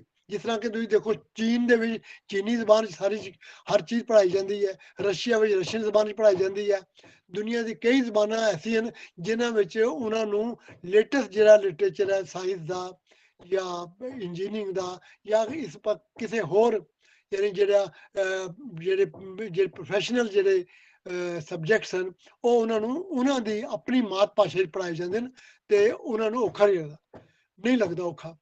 ਪੰਜਾਬੀ ਜਿਹੜੀ ਹੈ ਸਾਡੇ ਬੱਚਿਆਂ ਨੂੰ ਸ਼ੁਰੂ ਤੋਂ ਜਿਹੜੀ ਹੈ ਨਾ 5ਵੀਂ ਜਮਾਤ ਤੱਕ ਤੇ ਜ਼ਰੂਰ ਪੜ੍ਹਾਉਣੀ ਚਾਹੀਦੀ ਹੈ। ਔਰ ਅਗਰ ਬੱਚਾ ਅੱਗੇ ਪੜ੍ਹਨਾ ਚਾਹਵੇ ਤੇ ਉਹ ਅੱਗੇ ਵੀ ਪੜ੍ਹੇ, ਉਹਦੇ ਬਾਅਦ ਫਿਰ ਉਹ ਅੰਗਰੇਜ਼ੀ ਵੀ ਪੜ੍ਹੇ, ਹਿੰਦੀ ਵੀ ਪੜ੍ਹੇ, ਦੁਨੀਆ ਦੀ ਕੋਈ ਵੀ ਭਾਸ਼ਾ ਪੜ੍ਹੇ। ਭਾਸ਼ਾਵਾਂ ਦਾ ਆਪਸ ਵਿੱਚ ਕੋਈ ਝਗੜਾ ਨਹੀਂ, ਕੋਈ ਦੁਸ਼ਮਣੀ ਨਹੀਂ, ਕੋਈ ਵੈਰ ਨਹੀਂ। ਲੇਕਿਨ ਇਹ ਹੈ ਕਿ ਪਹਿਲਾ ਜਿਹੜਾ ਨਾ ਸਟੈਪ ਹੈ, ਪਹਿਲੀ ਜਿਹੜੀ ਪ੍ਰੈਫਰੈਂਸ ਹੈ, ਪਹਿਲੀ ਉਹ ਪੰਜਾਬੀ ਨੂੰ ਹੀ ਮਿਲਣੀ ਚਾਹੀਦੀ ਹੈ ਆਪਣੇ ਪੰਜਾਬੀਆਂ ਵਿੱਚ।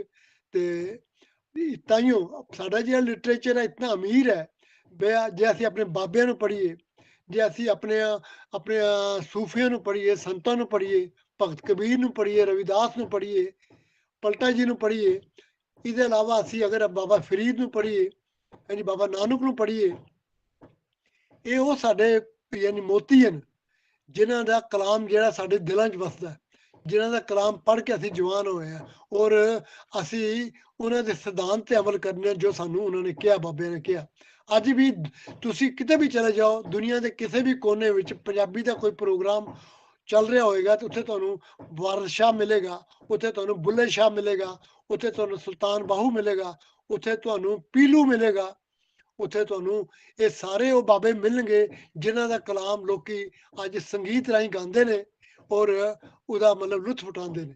ਇਸ ਕਰਕੇ ਪੰਜਾਬੀ ਨੂੰ ਜਿਹੜਾ ਉਹ ਜ਼ਿੰਦਾ ਰੱਖੋ ਔਰ ਹਰ ਬੱਚਾ ਜਿਹੜਾ ਪੰਜਾਬੀ ਪੜ੍ਹੇ ਔਰ ਹਰ ਘਰ ਦੇ ਵਿੱਚ ਆਪਣਾ ਪੰਜਾਬੀ ਦਾ ਮਾਹੌਲ, ਆਪਣਾ ਕਲਚਰ, ਆਪਣੇ ਫੋਕ ਨੂੰ ਜ਼ਿੰਦਾ ਰੱਖੋ। ਬਸ ਮੈਂ ਇੰਨੀ ਗੱਲਾਂ ਕਰਨਾ ਚਾਹੁੰਦਾ। बहुत बहुत शुक्रिया खालिद साहब. You have very comprehensively presented the Punjabi language, its community, its styles and types, and laid emphasis on how Punjabi as a mother tongue can be sustained. I'm very, very thankful for the views you have presented. As you have mentioned, there are two noticeable forms of Punjabi, the Eastern Punjabi and the Western Punjabi.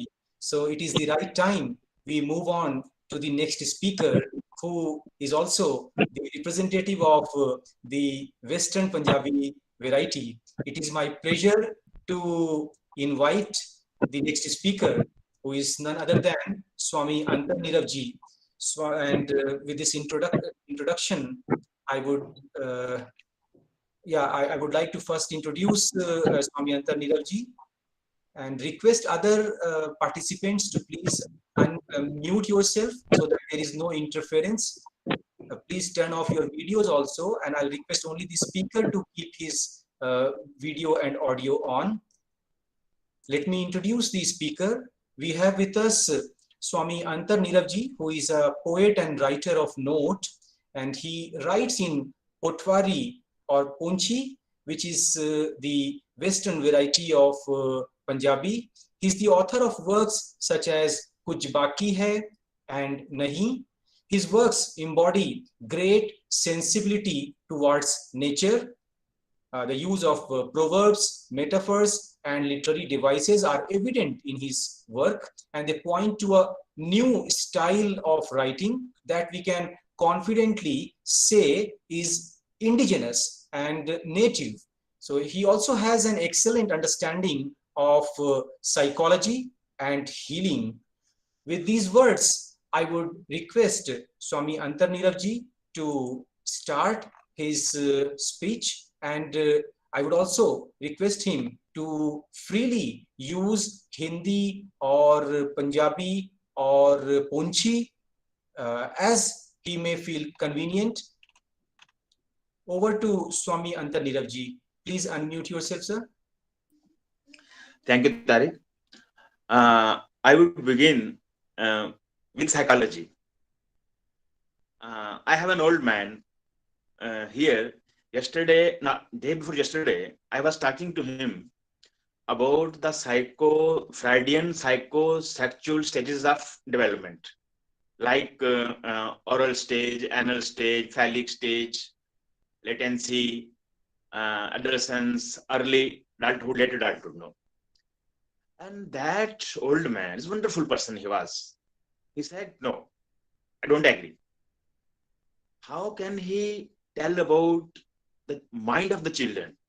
So we also have this parallel description in Pahari, in Potawari, in my mother tongue. And what he described, it was mind-blowing. He said, first, Mutun Vela. When child can't discriminate between good and bad. Then he says, Popa Vela. When child understands what's good and bad, but he can't stand for or he can't express openly. Then in this Popa Vela, child also can't differentiate between sexes, male and female. This is Kacha Vela. Now, child begins to feel opposite sex. He understands, he discriminates. Feelings begin in him. Then Pakka Vela. Now, he is sexually somewhat mature. He is ready for courtship, but he has not entered that phase. Then Tatta Vela. Where you can say it, if we translate it in English, it's honeymoon period, where everything else is masked. Mostly, his sexual dominating thoughts are running in his mind. He is following that. Then there is Nigavela. Now he concentrates on work, but still he has that haunts. Whenever he gets time, he runs back. That's, you can call it roughly post honeymoon period. Then they have Sutta Vela. Now he concentrates on work, but his love is kept dormant. When a need arises, he goes for whatever. Means if he has somebody sick in the family, he'll go for it. He attends to, but simultaneously works. Oh, beautiful. Actually, I astonished many times. What is central language? It's nothing but combination of different dialects, like the streams which make a river. If you cut the streams, the river gets dry. It doesn't exist. It is the sum of the streams. So, we have beautiful word. One again, no, I say how dialects are so potent. What I mean to say, we have to save them. Otherwise, beautiful tradition, feelings, corresponding words with the feelings will be gone. We have Tatta Sira, means hot, cold, and then is warm, then is lukewarm. And we also have in Pahari, in Punjabi, Sira Tatta Kosa. Then there's in between, we use in our language, in our dialect, Man Kos. Actually, it's neutral. Only you can feel it. You can feel it in your mana. You can only perceive it. It has nothing to do with the temperature, the physical temperature. If you are an elderly man, you are a weak person, you may feel the same water as cold, whereas a younger one may feel it as warm. So, same way we use mankod, where you have bitter taste in your mouth, but you perceive it. One more beautiful word. 10 drills in English. We don't have any corresponding word in Punjabi, but we have in Potawari. That is Japattar. Jafiyan Paunde Pattar means hugging leaves. So, this is the beauty of dialect. So, we have good concepts. See, mother tongue, just I'll say, there's a cow, there's a gun. So we have, if I have to write an essay on cow, I have to cram it. I have to learn it by heart. Then I have to write it. It will be messy exercise. Then there is gun. The same word is for cow and gun is one animal. But when gun comes in my mind, doors open. I can feel the lick of the cow on my hand. I can smell its tongue, her body.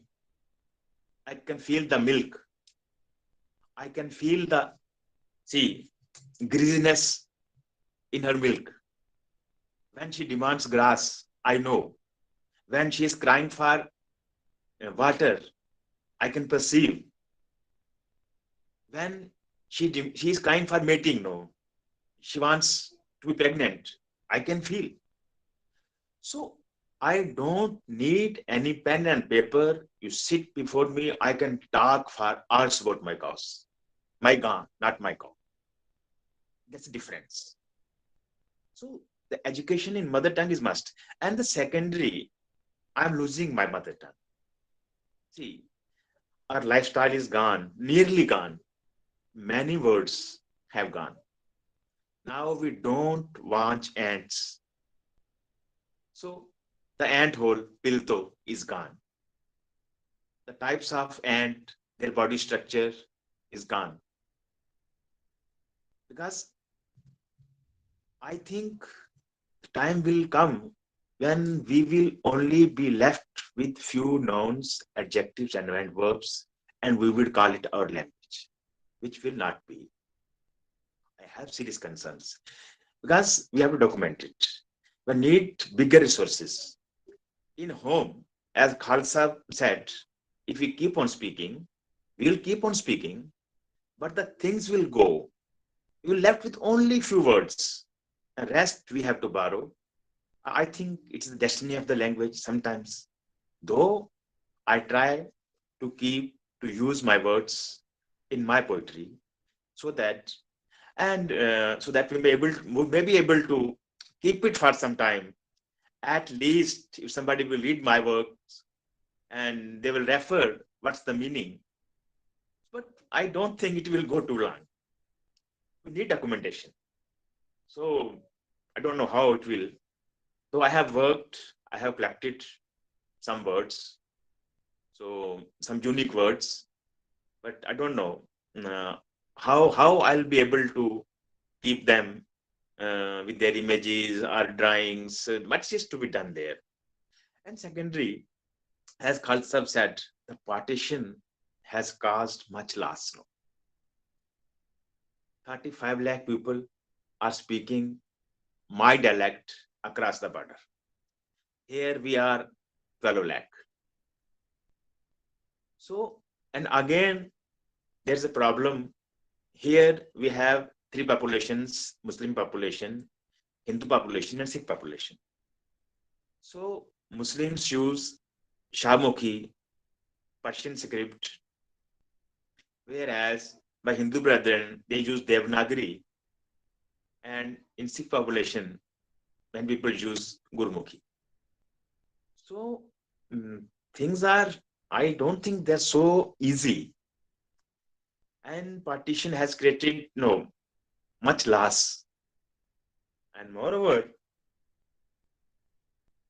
I think I'll narrate a poem. No, I'm a poet, so and I'm losing my,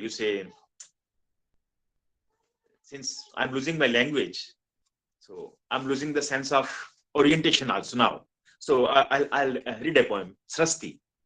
It's about the women during 47 who was left behind. And 2-3 years, she joined her family. Somebody took care of her in Pakistan, and he came across the border illegally, and he put her with her family.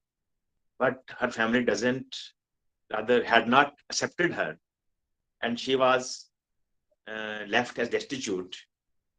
So, and she died in front of the house of her husband, who had remarried, coming back from there. So it's the poem. So Srasti. संतालीच सारे दड़ी आए, टाके चढ़ी आए, ऊंचा सृष्टि पीछे रह गई। रामचंद ने गफूरे दोस्त क्या, रामचंद ने गफूरे दोस्त क्या, तून पर जाई नहीं, मेरी भैन है, अमन तक रो, मैं छोड़ा सा, हर दिन डंगे, 2 साल लंघे, गफूरा 3 बार टप्पी गया, पता लिया रामचंदा ना, फिर गया सृष्टि नाल, उसकी छोड़ने रामे ने द्वार। करे नी बार और सी, करे नी बार और सी, गफूरे ना नक सुड़ी गया, बारू मोड़ी गया। खुश खुश सृष्टि अंदर लंगी, कुसा डंगी, खुश खुश सृष्टि अंदर लंगी, कुसा डंगी, वो गफूरे नींदो ही बोटी सी, रामा आया उस बाया पता नहीं, वो रामे नी दुई बोटी सी, रामा आया उस बाया पता नहीं, गफूरे नी बोटी है कि परजाई है, क्या क्या कीता होसिस, किन्नी बेहयाई है, सीधी टूरी आई है। सन 98 है, अजय भी रामे ने करे बारली, दुकान ने फट्टे वर सैनी है सृष्टि, रामे नी त्रिपीढ़ी की स्कूल जानिया तकनी है, स्कूल जाने चकनी तकनी है, सा फुटनी है, अथरू डकनी है, लगी गई है 21वीं सदी, 21st सेंचुरी, लगी गई है 21वीं सदी, मांदी है सृष्टि, कुछ नहीं खाई सकनी, ना मंगने जाई सकनी, रामे रामी थी डरनी, आस्था खंगनी है, रहम मंगनी है, मौत मंगनी है। मौत आनी है, मौत आनी है, उसी चानी है, बगानी है, फट्टे तिबुन, उसनी गुदड़ी चों एक चोप निकलनी है, दुपट्टा which they use at the time of marriage, उसनी गुदड़ी चों एक चोप निकलनी है, अंडी नी मारी, गोटे ना रंग काला है, रामचंद आला है, रामचंद खुश है, गफूरे नी बोटी है, के पर जाई, कुस जाई, मुसली, चित्त होई गई है, किस वित्त होई गई है, रामी नी जित्त होई गई है, हसना है, सृष्टि ना होना दसना है, एक कूड़ा मान सृष्टि की काढ़ी गया है, 3 नस्ल वारी गया है, रामचंद हारी गया है, रामचंद हारी गया है, रामचंद हारी गया है। Thank you very much.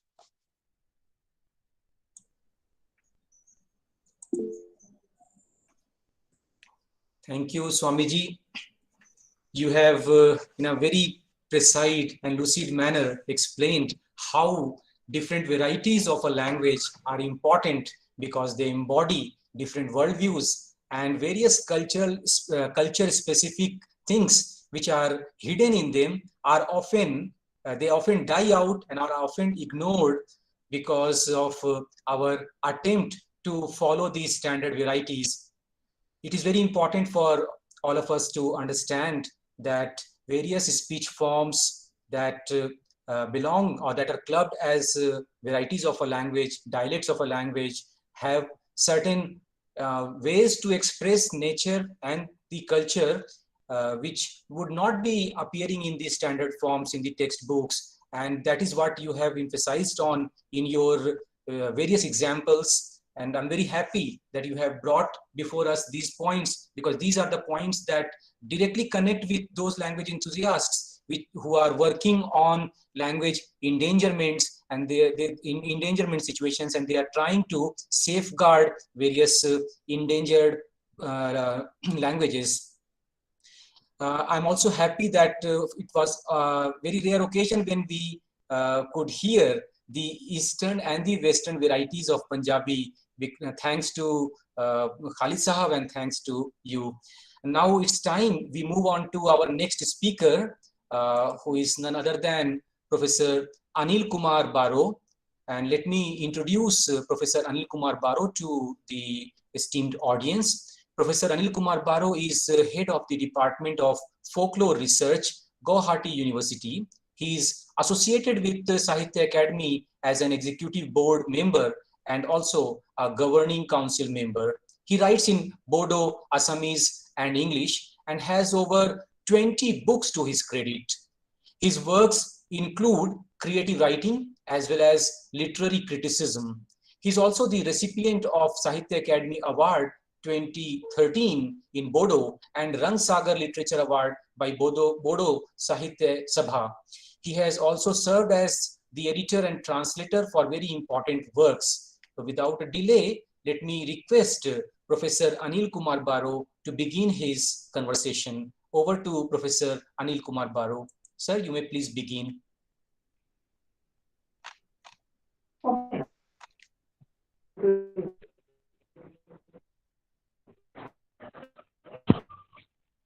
Morning.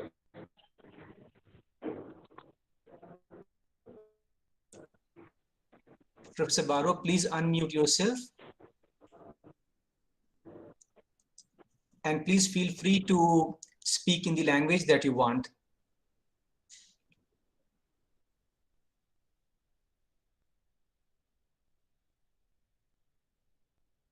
Morning.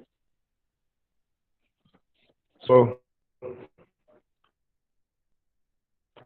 morning to everyone. Today we are here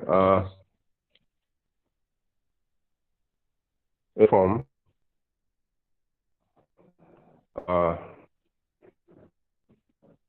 of CIL to discuss on the kinds of this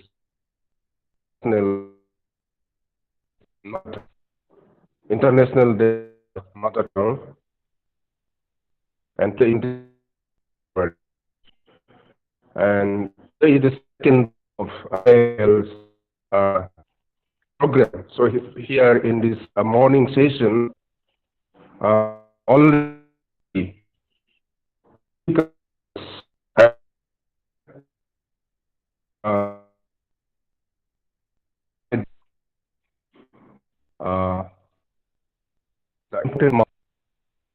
has spoken on the Malayalam language importance from the point of view of a South Indian language.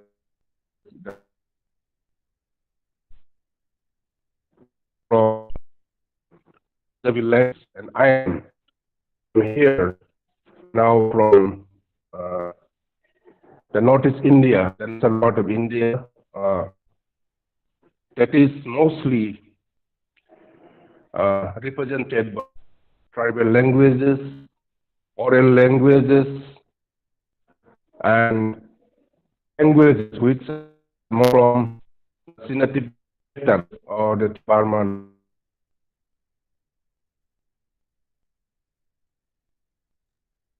And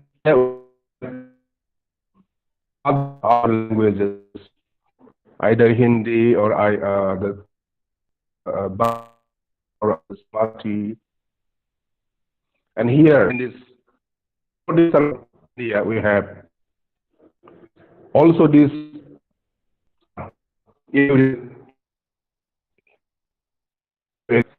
like Assamese, other languages by the tribal oral language.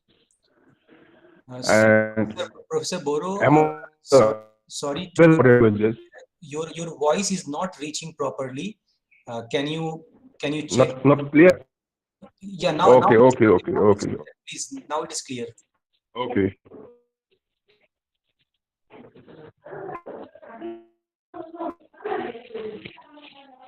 So I was speaking about the linguistic situation in Northeast India. In Northeast India, we are surrounded mostly by the tribal and oral languages, and among the tribal and oral languages, my language, that is the Bodo language. Bodo language is one of the most important language. Around 25 to 30 lakh population, and it's also used official language in parts of Assam and mostly in this Bodoland territorial area district, and it is also recognized as one of the scheduled languages after the Bodo Accord that was signed in 2003. Now it is recognized as a scheduled language, but if we go back to the second half, the first half of the 20th century, that is this time of the independence, 1947, 48, 50s, till 1950s, we can see the Bodo language was still an oral language. It is recognized as a written language. It is not recognized as a standard language. It was considered as a Doan.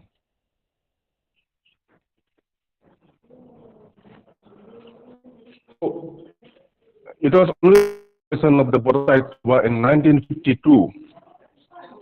After the formation of the Bodo Sahib in 1952, there were strong movements organized by the Bodo organization, Bodo Sahib and other organizations, to introduce the Bodo language as a medium of instruction, to use Bodo language as a language for teaching in the starting from the primary. It started from 1963. So 1963 is very important, and the year 1952 very because the Bodo Sahib as a pioneer organization was formed, and that paved the way for the development of the Bodo language and as a mother tongue. Now, as a mother tongue,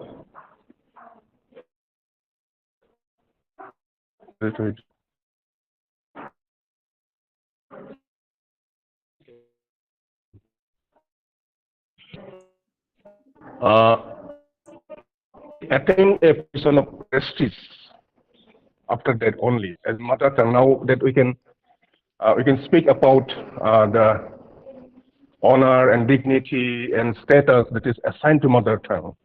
The Bodo speakers can be proud that we can speak, we can read and write, we can learn in our own mother tongue. But this honor, this dignity, it was not there at one time, and this same condition still continues in case of many of the tribal languages, in many of the oral languages. In NEP 2020, we see that Government of India has given importance to mother tongue education, to all the languages, mother tongue education in all the languages.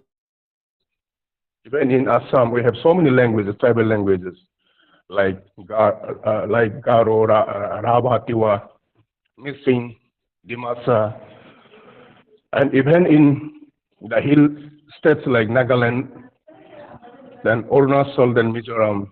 In those states also we have around not less than 200, 150 to 200 tribal languages, which are not introduced as either as medium of instruction, either or as a subject for subject to be taught in the school curriculum. This is the condition that is going in the linguistic scenario of Northeast India. But as an educationist and as a person related to creative writing, I feel strongly we can create. We can write better when we write in our mother tongue. And the same thing is also said about mother tongue education. The children can learn better, children can develop their ideas and concepts better, they learn better, they can communicate better when they have their education in mother tongue. That is why expert educationists have given their opinion in favor of mother tongue. And the linguists know this very well. But as a person engaged in creative writing, I feel strongly that it is the mother tongue. It is the mother tongue that comes naturally to a writer. It is the mother tongue in which he feels comfort. He feels more comfort in writing his creative works like poetry, story, fiction, drama. So today, as part of the celebration of this International Mother Language Day, I feel that all the oral and tribal languages of our country should be given their due recognition. Be given their due recognition by introducing those languages in the school curriculum, and also encouraging those communities to publish books in those oral languages. They are oral languages, but if they start publishing books, if they start the community people start expressing their ideas through books, through writing, through print, their language will no longer remain an oral language. It is from this moment that a new stage of development, a new stage of language development will start, and this is very, very important for the maintaining the linguistic and cultural diversity of our country. Like maintaining the ecosystem, we can also maintain the ecosystem in the linguistic and cultural diversity, cultural scenario of our country by preserving, maintaining these languages, these small languages. When we speak in terms of mother tongue, when we speak in terms of languages, sometimes we arrive at a situation of conflict. In Assam and Northeast India, we again and again face this problem in a multilingual situation. This language policy, 3-language formula, 4-language formula, wherein the minority languages, the tribal languages, the oral languages have to phrase. Suppose, for example, a Bodo student reading in the primary stage, he has to learn so many languages. He has to learn English, he has to learn Hindi, he has to learn his own mother tongue, and then he has to learn his regional language. So comes 4 languages. He has to acquire 4 languages. But when a North Indian student, the Hindi belt, he has to learn only Hindi. Their English is also not that important. And the same problem is being faced by the language speakers, the mother tongue speakers in different parts, especially the students coming from this oral and tribal language background. So I appeal to the policymakers, stakeholders, the policymakers, and also those engaged in implementing the NEP to look into this matter. And yeah, it's the most befitting that Central Institute of Indian Languages has organized this seminar to celebrate the diversity through celebrating this mother language day. We celebrate this diversity, and by celebrating this diversity, we also celebrate the unity, the spirit, only under the unity, the spirit of unity, and it is only on the basis of this spirit that we can grow, we can develop as a stronger nation, Indian nation, and we can grow stronger when our smaller languages with their distinct cultural identities can come, can stand up and feel that their language, their culture is also honored, their language and culture is also given a distinct dignity. So I would like to speak longer. So I thank the organizers for giving me this opportunity. Thank you all. Thank you, Professor Baro.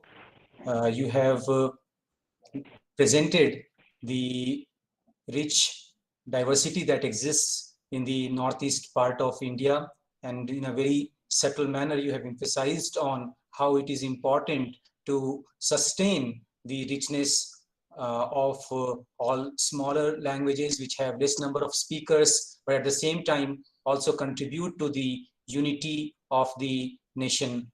And that is very important in the quest. It has to be in the quest to sustain individual languages. We should also work towards strengthening the national integrity.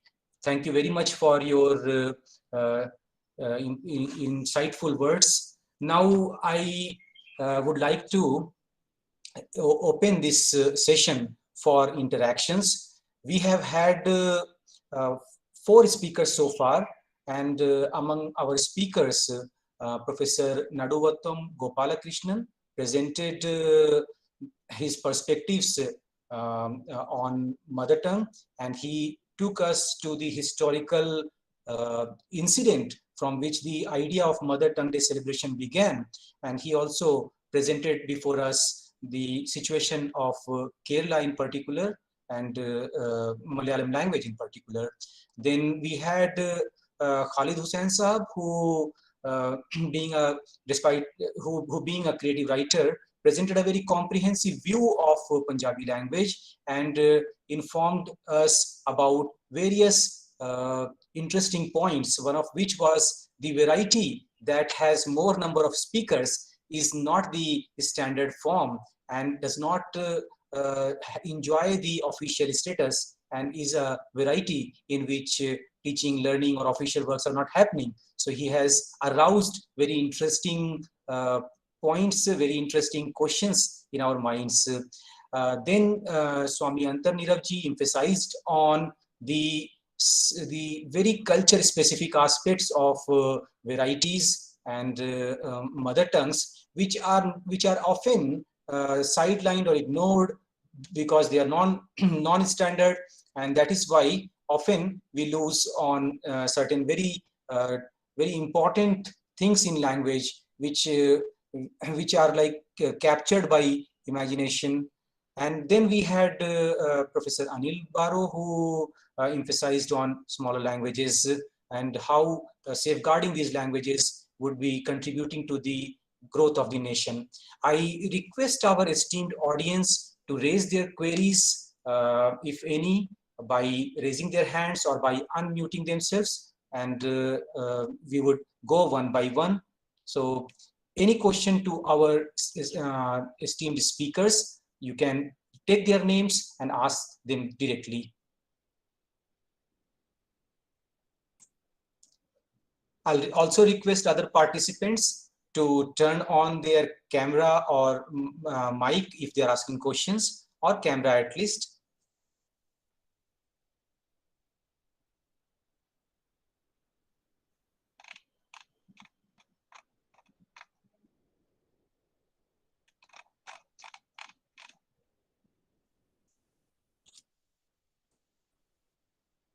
Presently, we do not see any hands raising or any questions coming in the chat box. In the meantime, I would like to take this opportunity to ask Khalid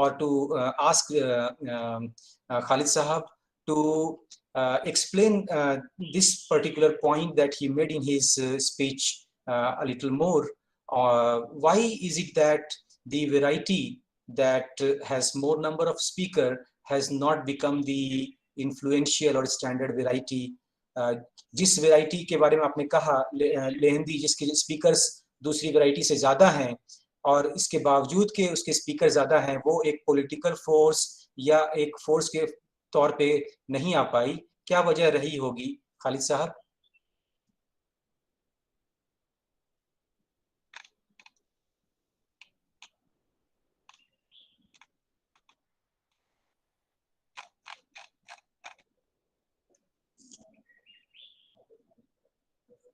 I guess Khalid Sahab is not able to hear me, or he has some network. Yes. आप मेरी बात आ रहे हैं? जी मैं आपको सुन सकता हूँ. बात ये है जी, जो मगरबी पंजाब है उसकी सरकारी ज़बान उन्होंने उर्दू रखी है. पाकिस्तान में ये पहला ऐसा वाक़या है कि जब बलोचों की अपनी ज़बान है, उनकी सरकारी ज़बान बलोची है, स्टेट लैंग्वेज बलोची है, सिंध की सिंधी है, इसी तरह सूबा सरहद की जो है वो है क्या कहते हैं पश्तो है. लेकिन पंजाब में जो सरकारी ज़बान उन्होंने उर्दू रखी है, उसकी बुनियादी वजह ये है कि वहाँ के जो आर्मी ऑफिसर्स या एलीट क्लास है, जो एडमिनिस्ट्रेशन में जो लोग हैं, वो सब के सब उर्दू से ही अपने आप को समझते हैं और पंजाबी को वो कमतर ज़बान समझते हैं. जिसका मेन कारण जो है वो ये है कि भाई वो पंजाबी बोलना हतक समझते हैं, जिसकी वजह से वहाँ पंजाबी को सरकारी दर्जा नहीं मिला. जबकि लोगों की ज़बान है, जो आम बोलचाल की ज़बान है, वो तो पंजाबी है. यहाँ तक कि ये लोग भी जो एलीट क्लास है, वो भी जब महफिलों में जाती है तो वहाँ जब उनको कोई यानी खुल के बातें करनी होती फिर वो पंजाबी में करते हैं. लेकिन जब असेंबली में आएंगे, कॉलेज में आएंगे, दफ्तर में जाएंगे तो वो वहाँ उर्दू बोलना शुरू कर देंगे. दूसरी बात यह है कि जितना भी उर्दू का जो जितने राइटर्स हैं, बहुत बड़े बड़े राइटर जैसे कृष्ण चंद्र, जैसे मंटो है, जैसे राजेंद्र सिंह बेदी है, जैसे बलवंत सिंह है, जैसे ख्वाजा अहमद अब्बास है, ये हाली थे, ये सब के सब लोग पंजाब से ताल्लुक़ रखते हैं. जितने भी ड्रामा निगार जो भी हैं, ये सब पंजाब से ताल्लुक़ रखते थे. लिहाजा उर्दू में ही सब लोगों ने पढ़ा और इनकी जो एजुकेशन जो हुई है वो भी सब के सब उर्दू मीडियम से हुई है.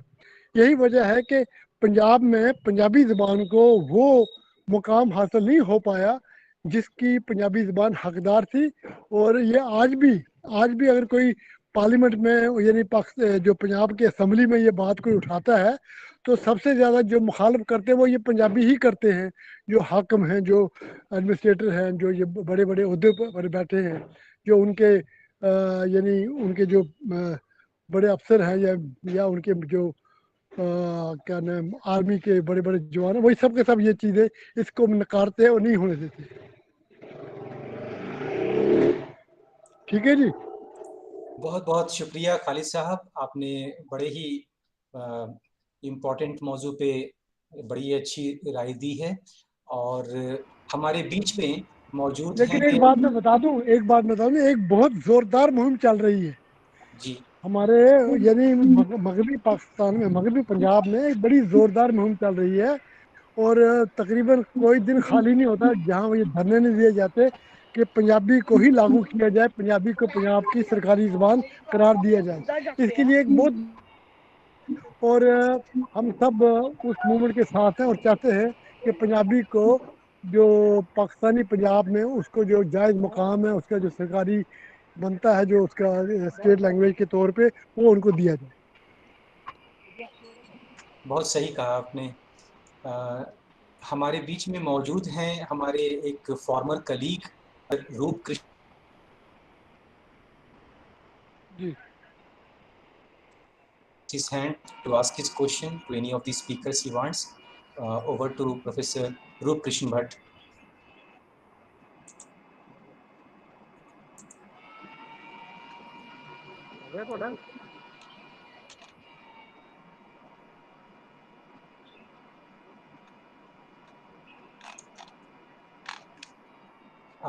I guess Professor Roop Krishan Bhatt is not able to ask the question right now. Maybe he has logged out and he will log in again.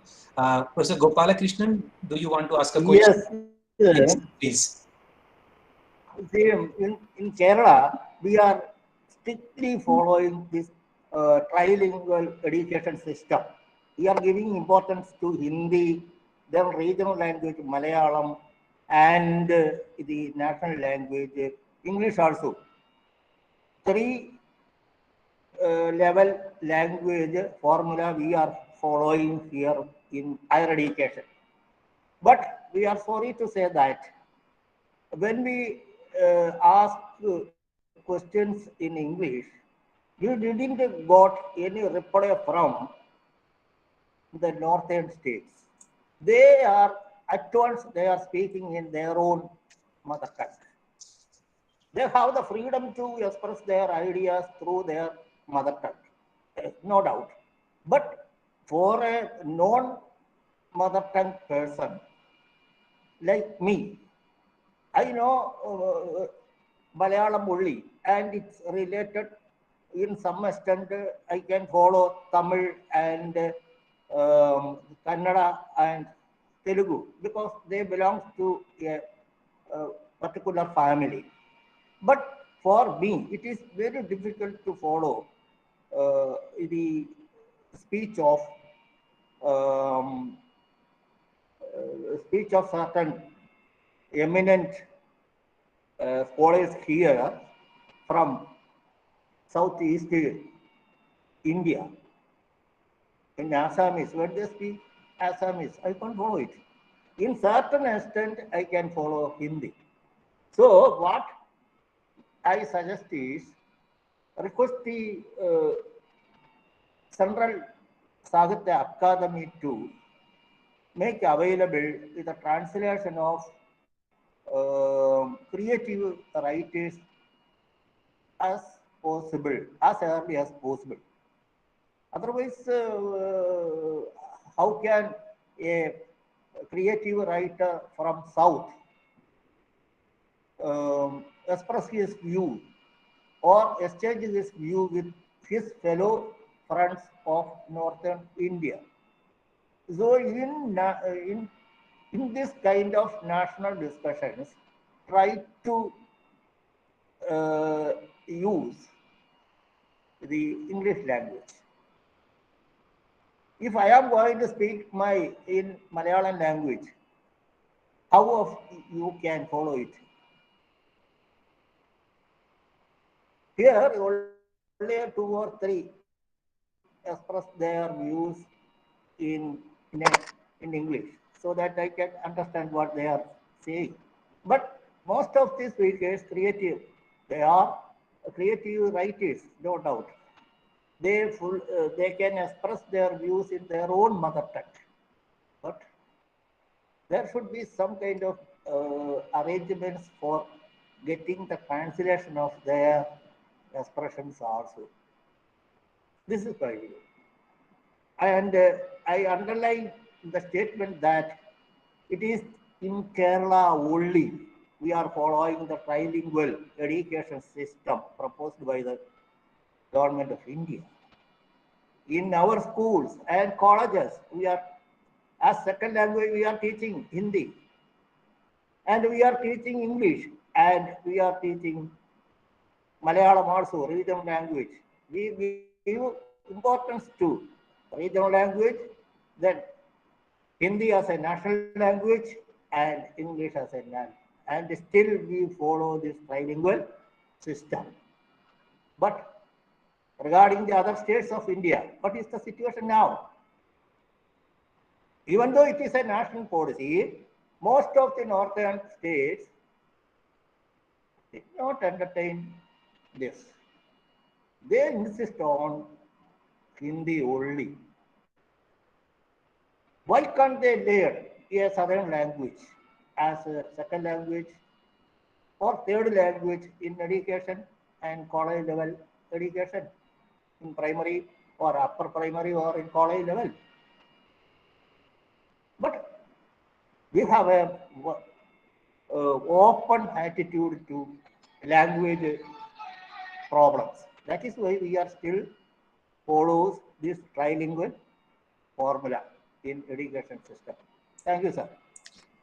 Thank you, Professor Gopalakrishnan. You have expressed your views on a very important topic, that is three-language formula, for which the government of India is putting in a lot of effort to make the three-language formula successful. This has featured very prominently in the new education policy also. And this institute in particular, the Central Institute of Indian Languages, is operating 7 regional centers, regional language centers, which are contributing to the implementation of three-language formula. And we hope in coming years, maybe coming decades, we'll be able to see the dream of three-language formula successful in all parts of the country. That's one thing that I would like to mention, along with an information that you may like to hear, that is in the Ek Bharat Shresth Bharat scheme. You might know this already, that there is a pairing of states. So Kerala is paired with Himachal Pradesh, Tamil Nadu is paired with Jammu and Kashmir, and this is to understand each other's cultures and languages, appreciate them, and promote these the languages and cultures of these states, like other states within their own states. So I hope these initiatives, along with the people's understanding of other states and languages, respect for that, would help us reach the goal. We have very little time left, and I see that Professor Uma Maheswar Rao has not been able to join till now. Probably the press meet has prevented him from joining. We also have a couple of questions from Matthew Pratipati, and his questions are related to framing of curriculum for mother language, keeping NEP mandate in mind, especially for class 1 to 10. And he is especially inquiring about how the curriculum can be framed. And this question is an open question. I do not know whether he's asking from any particular speaker, but then I would keep it open, and I would request any informed persons present here to respond to this question. I'm very happy Professor G. Uma Maheswar Rao has joined us finally. And sir, before we conclude, we would like to hear from you. And yeah, thank you. I would join. Yeah. Yes, I'm very happy to see you. Yeah. Namaskar everyone. Namaskar everybody. Yeah. Our audience was eagerly waiting for you. I will just speak two sentences about Professor Uma Maheshwar Rao, who has very readily agreed to be part of this program. He is President, Linguistic Society of India, and before that he has also served as the President of Dravidian Linguistic Association, and he has worked at the University of Hyderabad in various capacities. He is very widely known for his contributions to Dravidian linguistics and computational linguistics. He is one of the very few trained persons in the area of historical linguistics, and in last 5 to 7 years, his activism in safeguarding mother tongues and promoting them has caught the attention of all language enthusiasts. I'm very happy that, sir, you have joined us today, and I would ask you to right away begin your conversation. Yes.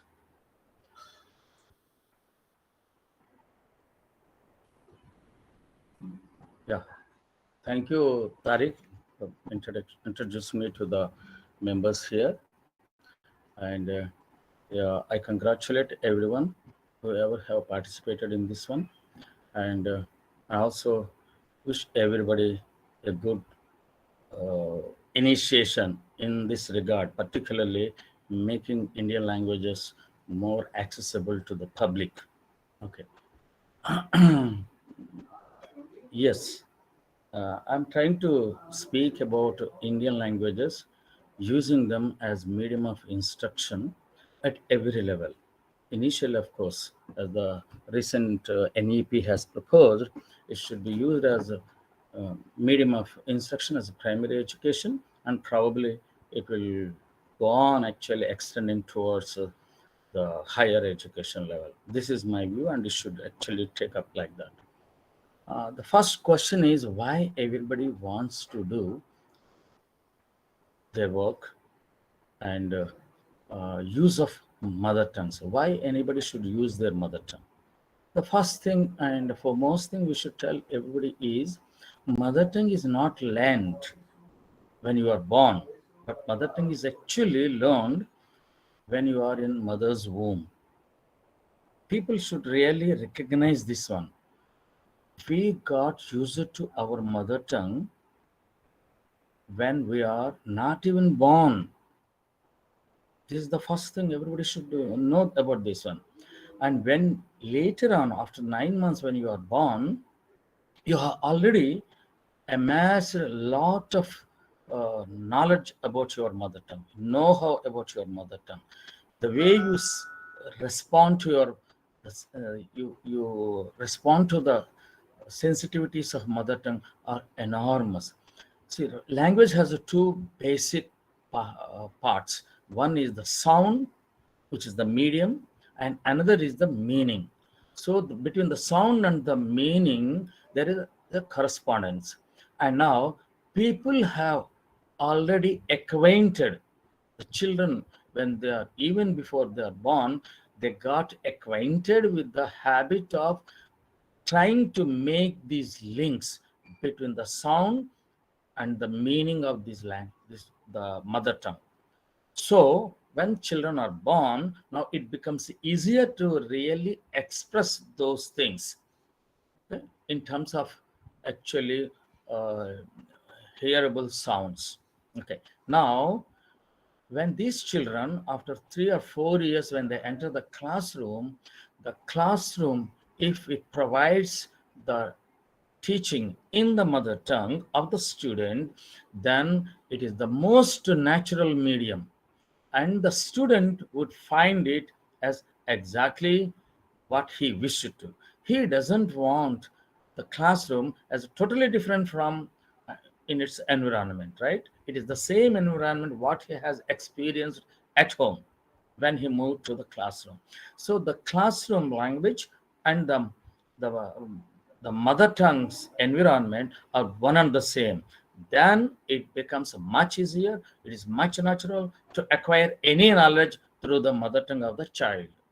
So acquisition of knowledge through the mother tongue is the most natural process. Nobody can deny this one. right?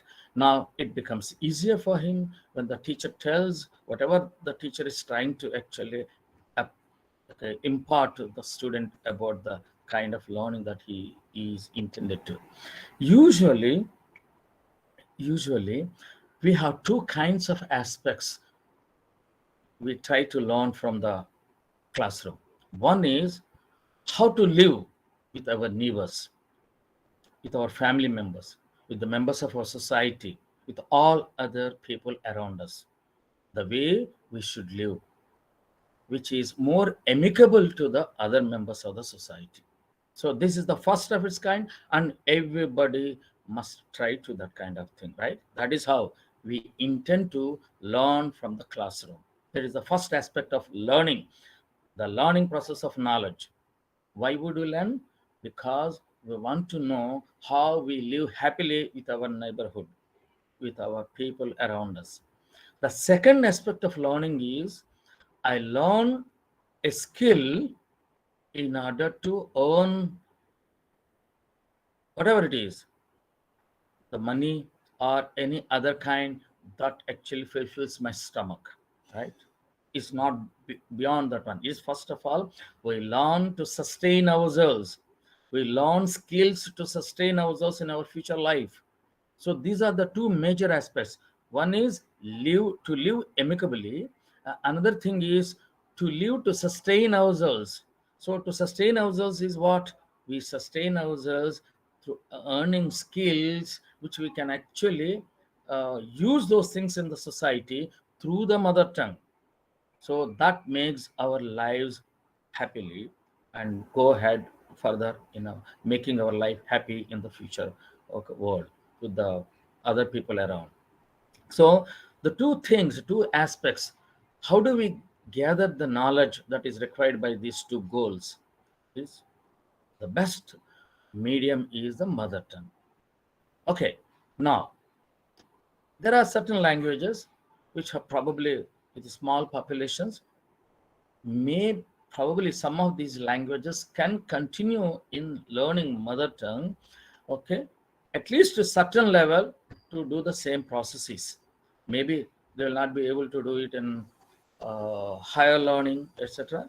But at least a certain level, they should continue learning mother tongue and learning all the skills through the mother tongue. So there is nothing wrong actually, even if these languages are minor and minority languages, they should insist getting the primary education through their languages.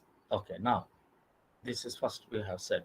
Now the third kind of thing that I would like to share with you is, in the era of globalization, in the era of advent of technology, all the kind of things around us, do we think really our languages are packed or equipped with that kind of knowledge, or equipped that suitability of doing all the kind of things, exchange of knowledge, etc.?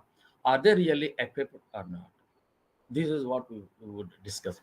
And beyond that one, are they suitable or not? First of all, to carry out this kind of thing means being used in as a medium of instruction, and also to be used in higher education. The first thing in this is to discuss what is the nature of these languages with reference to the uh, to the let's say economy of the society. Is there any relationship between our mother tongues and the economy of the societies that they speak? Okay, societies that they use these mother tongues. Means we wanted to find out the relationship between the economy and the language in the context of the society, right? It's very clear. I wanted to tell you there is a kind of relationship, economic relationship between the language and the society, okay, with reference to the economy, okay, that we actually try to achieve in order to sustain ourselves in our society. So first of all, let me try to put it in this way. Our percentage of our literacy rate in our country today is 74%, right? An average. 74% of our people are considered to have acquired or probably they became literates. But according to the government of India, 52% of these people have actually never crossed primary education. That means, according to the government of India census, if you are through 4 years of classroom teaching, you are declared as literate. However, according to the instructions of the UNESCO, if you have not covered 7 years of instruction in the classroom, you are not supposed to be declared as a literate. So most of our literates with 4 years of literacy in the classroom, they fall back to illiteracy when they come out of their classrooms. So this kind of people are, we have, according to the census, 52% of our society. So 74% of our literates, okay, with the 52% of our neo illiterates, because they fall back, because after 4 years of instruction in the classroom, and then they come out of that classroom and they don't continue anymore further, they become illiterates. So 74% minus 52% only gives you the number about 22%. So the real people who can use their mother tongues in the written form are only 22% in our society. Okay, this is the knowledge that we have. Means these are the people who decide about the fate of our country. Maybe some of them are working in the various sectors, and they are also involved in planning, and they do everything for us, for this 130 crores of our people of our society, right? So let us just see. Let me try to share with you, if you have some time. Tariq, can I share some of this material here just to show? Yes, sir. Please go Or ahead. just simply I speak about these things? What time I have? How many minutes? We would like to conclude in 10 minutes. Oh, okay. Then I won't go for anything further. Just I'll tell you beyond this one a little bit more. Okay. Now, taking these figures that we have these people around us, and only 25% of our population, 25% of our literate population are, okay, sorry about it. About the total workforce, we have 31 crores of total workforce in our Indian society. So our population is 130 crores, but within this, we have 31 crores of the population are actually participating in the creation of our GDP, gross domestic product. According to the 2011 census figures of the economic facts of our country, 67 lakh crores worth GDP is created by this workforce of 31 crores. And now, within this workforce, we have both literates as well as illiterates. The illiterates are about 36%, and the remaining 63.64% are actually literate. That is the political people, the politicians who are sitting at the top of our the ruling of the country, and also the kind of officers who contribute to the planning of our the things in our things that go on in our country. Should they not actually consider these figures and then do and contribute to these languages, our mother tongues, to develop them, and then use these things to sustain our knowledge, through which actually we can be more productive and then more economically actually take our society to advanced things. For example, when we are actually doing most of our things through our language by these figures of economy, should we not actually contribute the same amount of money, exactly the parallel amount of money, to develop our languages, whether they are minor or major languages? Should it not be the practice that we should contribute more to our languages in order to equip them with the modern knowledge, like creating actually translations and then bring them back to our society. All the knowledge that is created in the world should not be brought to our society through equipping our languages with all kinds of technological know-hows. Just I will give you one example. Consider any university. Go to those university libraries. The kind of books that we see, about 95% of the books located in these libraries are all in English today. Now, all these books are actually authored or written and produced by the foreign countries, particularly America or Britain or Canada or Australia or some other English-speaking country. All those authors come from those countries. Most of these English books are actually not authored by not even 1% of our Indians. Most of them come, 95 to 96% of these authors are actually from foreign countries. And even these publications come from the foreign countries. Now, what happens every year? We actually import these books in tens of thousands of copies of each title.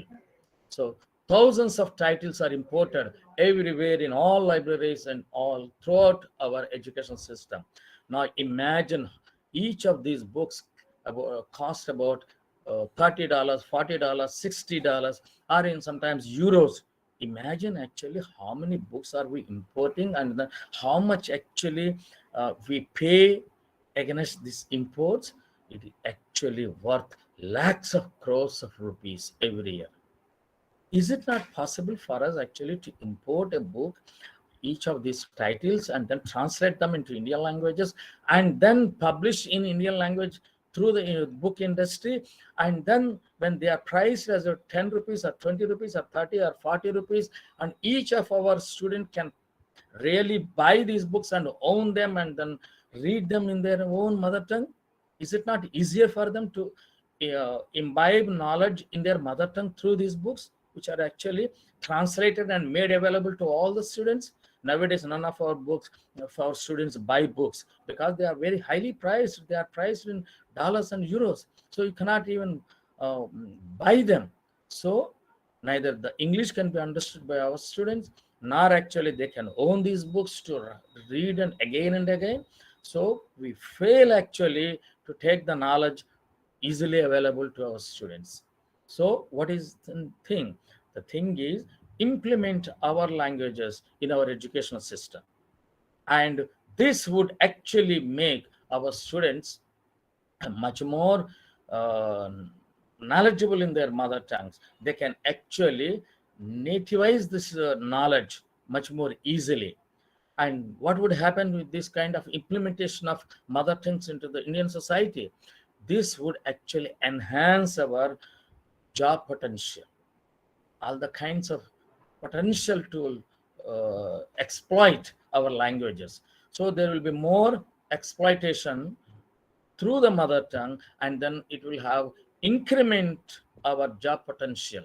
There will be many more jobs. For example, one single example, and then tell you, if there are 1,000 students, okay, considering that India have these so many students, and these 1,000 students are, let us say, they're divided by 10 languages. That means for each language there are 100 students, and then ask all these 100 students in 10 languages to learn through their mother tongue, then how many teachers do you require? At least 10 different language teachers are required. And now if they are taught in 5 different disciplines, now multiply this 10 language teachers multiplied by the 5 different disciplines. Now you require 50 teachers, right? 50 teachers are required to teach them 5 different disciplines in 10 different languages. So that means all these 1,000 students will be taught through their mother tongues by 50 teachers. Now, in another scenario, ask all these students, 1,000 students, to study only through the English language. Now, how many teachers are required? Only 5 teachers. Only 5 teachers to teach all these students in through English, all the 5 disciplines through 5 teachers. That means when Indian languages are implemented, we required 50 teachers. Now, when English is implemented, you require only 5 teachers. Then what would happen? All these 50 teachers, money is now actually amassed by the 5 teachers who teach in English. That means if you implement Indian languages, you have actually more job potential, right? More people are actually getting the sustenance, whereas when you implement English, very few people get the sustenance. And the kind of wealth that we are creating is actually amassed by only fewer number of people. So this is actually possible to even actually see everywhere in all industry throughout India. Actually, many countries who today have the higher economic potential, higher technological potential, are actually those countries who are working through their mother tongues. For example, take South Korea. South Korea is the one country which is on the top hierarchy in the economic potential and also technological potential, does everything through their mother tongue. Similar is the thing with many other countries like Japan and China and other many countries, and also European countries. Most of them are in the advanced state of technology and also advanced economic status, and also all of them are doing through their mother tongue.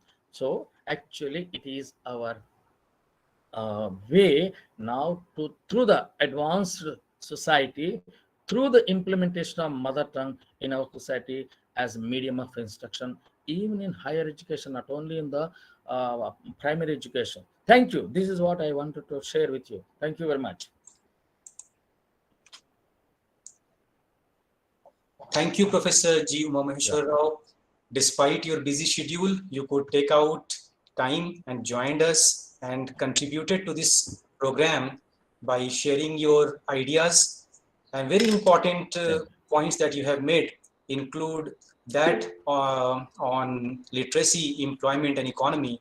You have discussed, you have taken out statistical data, which at times are not examined thoroughly, and at times people may get misled looking at that data. When you have teased out certain aspects, it presents a very harrowing picture of the present today, and it also points to implementable, actionable points that we can take up.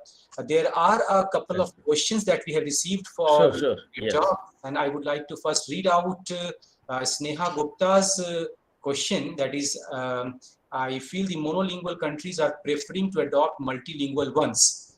She is only countering the view that those countries which have operated mostly in monolingual form have started to adopt multilingual form. Then we have Matthew, who is suggesting or asking questions on how to reframe the existing mother language policies to balance between education and economy. This is what you have discussed already in your talk. And if there is something else that you would like to reflect upon. I just would, the first question, I would like to reflect that this one. People always give this kind of answer, sir. Our country is a multilingual country. All those countries which are advanced technologically and economically are monolingual countries, so they could actually use mother tongue there, and we cannot do this kind of thing. No, this is wrong idea. Constitution defines our country is a federation of states. It's a union of states. So each of our state is as big as many of these countries.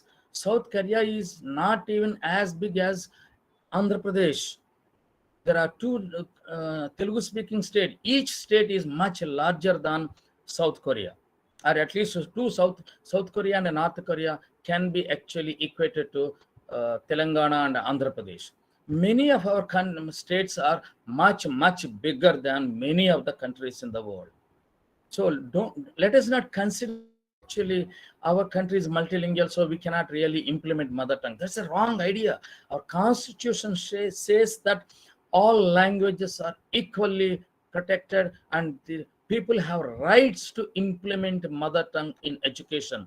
350A of the Constitution of India tells us that mother tongue must be used in order to impart education for children. And also there is a minority commission based on this kind of thing. Wherever there is minorities in other states, actually protection should be given if they are up to a particular number. So we should really go by the spirit of the nation, spirit of the constitution, that though our country is a unity, a unified one, it's a union of states, we should really implement mother tongue, because our states are much larger than many of the countries. Those countries you have implemented, those countries have implemented through mother tongue and shown advanced state of knowledge and technology. Thank you very much. Before we conclude, sir, Sneha Gupta has raised her hand. We would like to give her an opportunity to ask question. Sure. Sneha, please go ahead. Thank you, Tariq sir. Rao sir, Yes. my question was not about not accepting mother tongue for our primary education. My concern was saying that those countries which are following the monolingual model so far in their education system, now they are adopting the multilingual model as well, wherein personally I have been to Germany and I've seen that the whole country speaks only German. They are not accepting English as a spoken language, or any kind of conversation happens in English that is not accepted by them. Wherein for us, not just accepting mother tongue for our education, but also a national language Hindi, international language English. So I believe we are having a better model, not in terms of competing with other countries. Okay, hold on. Right, I understood your question. First of all, the terms national language, Hindi is a national language and English as international language is absolutely nonsense. We should never use those terms. The Constitution never mentions, never says Hindi is a national language. First of all, with reference to language, national, the word national is never used in the Constitution. All languages are national languages, but there are scheduled languages and there are official languages. Hindi is the national official language. English is a national associate official language. Only to that extent you can use. And all other languages, 22 other Indian languages, are scheduled languages. And also they are official languages of certain states. So it is not that we should use, say, why not we use? But no, I'm not saying that we should not use other languages in our education. There is a trilingual formula. Of course, I learned through mother tongue, and also I learn English, also I learn Hindi. What is the problem? In every language, every state, let them implement 3 languages. The other languages are learned as languages, as a subject, not as medium of instruction. I'm trying to tell you, in a given state with tens of crores of people, why not we use these languages as medium of instruction? That's what I'm not saying, that we should not learn other languages. It's not monolingual or multilingual kind of concept. We are conflicting. We are conflicting with the idea that English being used as the medium of instruction from KG to PG. That was the wrong thing. That's what I'm saying. Definitely, I agree upon. Yes, that's it. Thank you. Yeah. Thank you, sir, for explaining the question, explaining the answer. And now it is time we should close the session. And before we close the session, I would like to thank you, Tariq. First of all the speakers. Thank you. It was an experiment of this institute to organize a session that discusses mother tongue in mother tongues and create a kind of a multilingual session, a kind of linguistically plural session. And that is why we invited experts and creative writers from different parts of the country. I'm very happy and thankful that Professor Gopalakrishnan joined us. He was the first speaker today. He presented very important points. At a short notice, he had agreed. This benefited this session. Thank you so much, sir. I would also like to thank Janab Khalid Sahab. Khalid Sahab is the first recipient of Sahitya Academy Award in the Union Territory of Jammu and Kashmir, and he presented a very comprehensive view on mother tongues and very comprehensive view on the status of Punjabi language. So we benefited immensely from you, sir. Thank you so much for joining us at a short notice.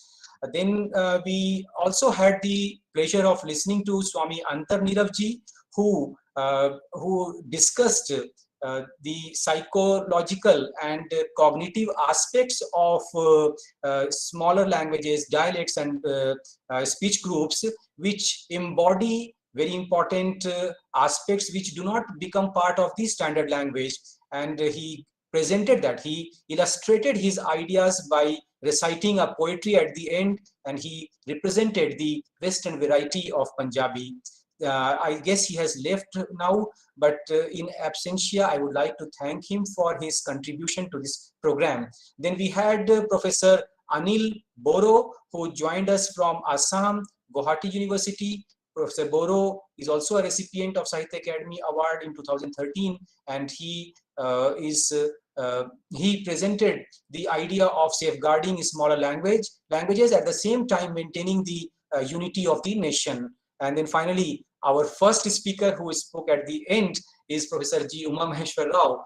Despite his busy schedule, I'm very glad that he could manage to join us and deliver very important points about the mother tongues, how education in mother tongues can help us build the economy and solve the problem of illiteracy and unemployment in the country. Thank you so much, sir. Thank you one and all for joining us, and we look forward to seeing you again in the second session, where community members would be speaking their ideas on mother tongues. So we have another session starting probably at 2:30, where community members from different languages and mother tongues would be joining and expressing their views on mother tongues. So we have a short break for lunch, and we hope to see you again.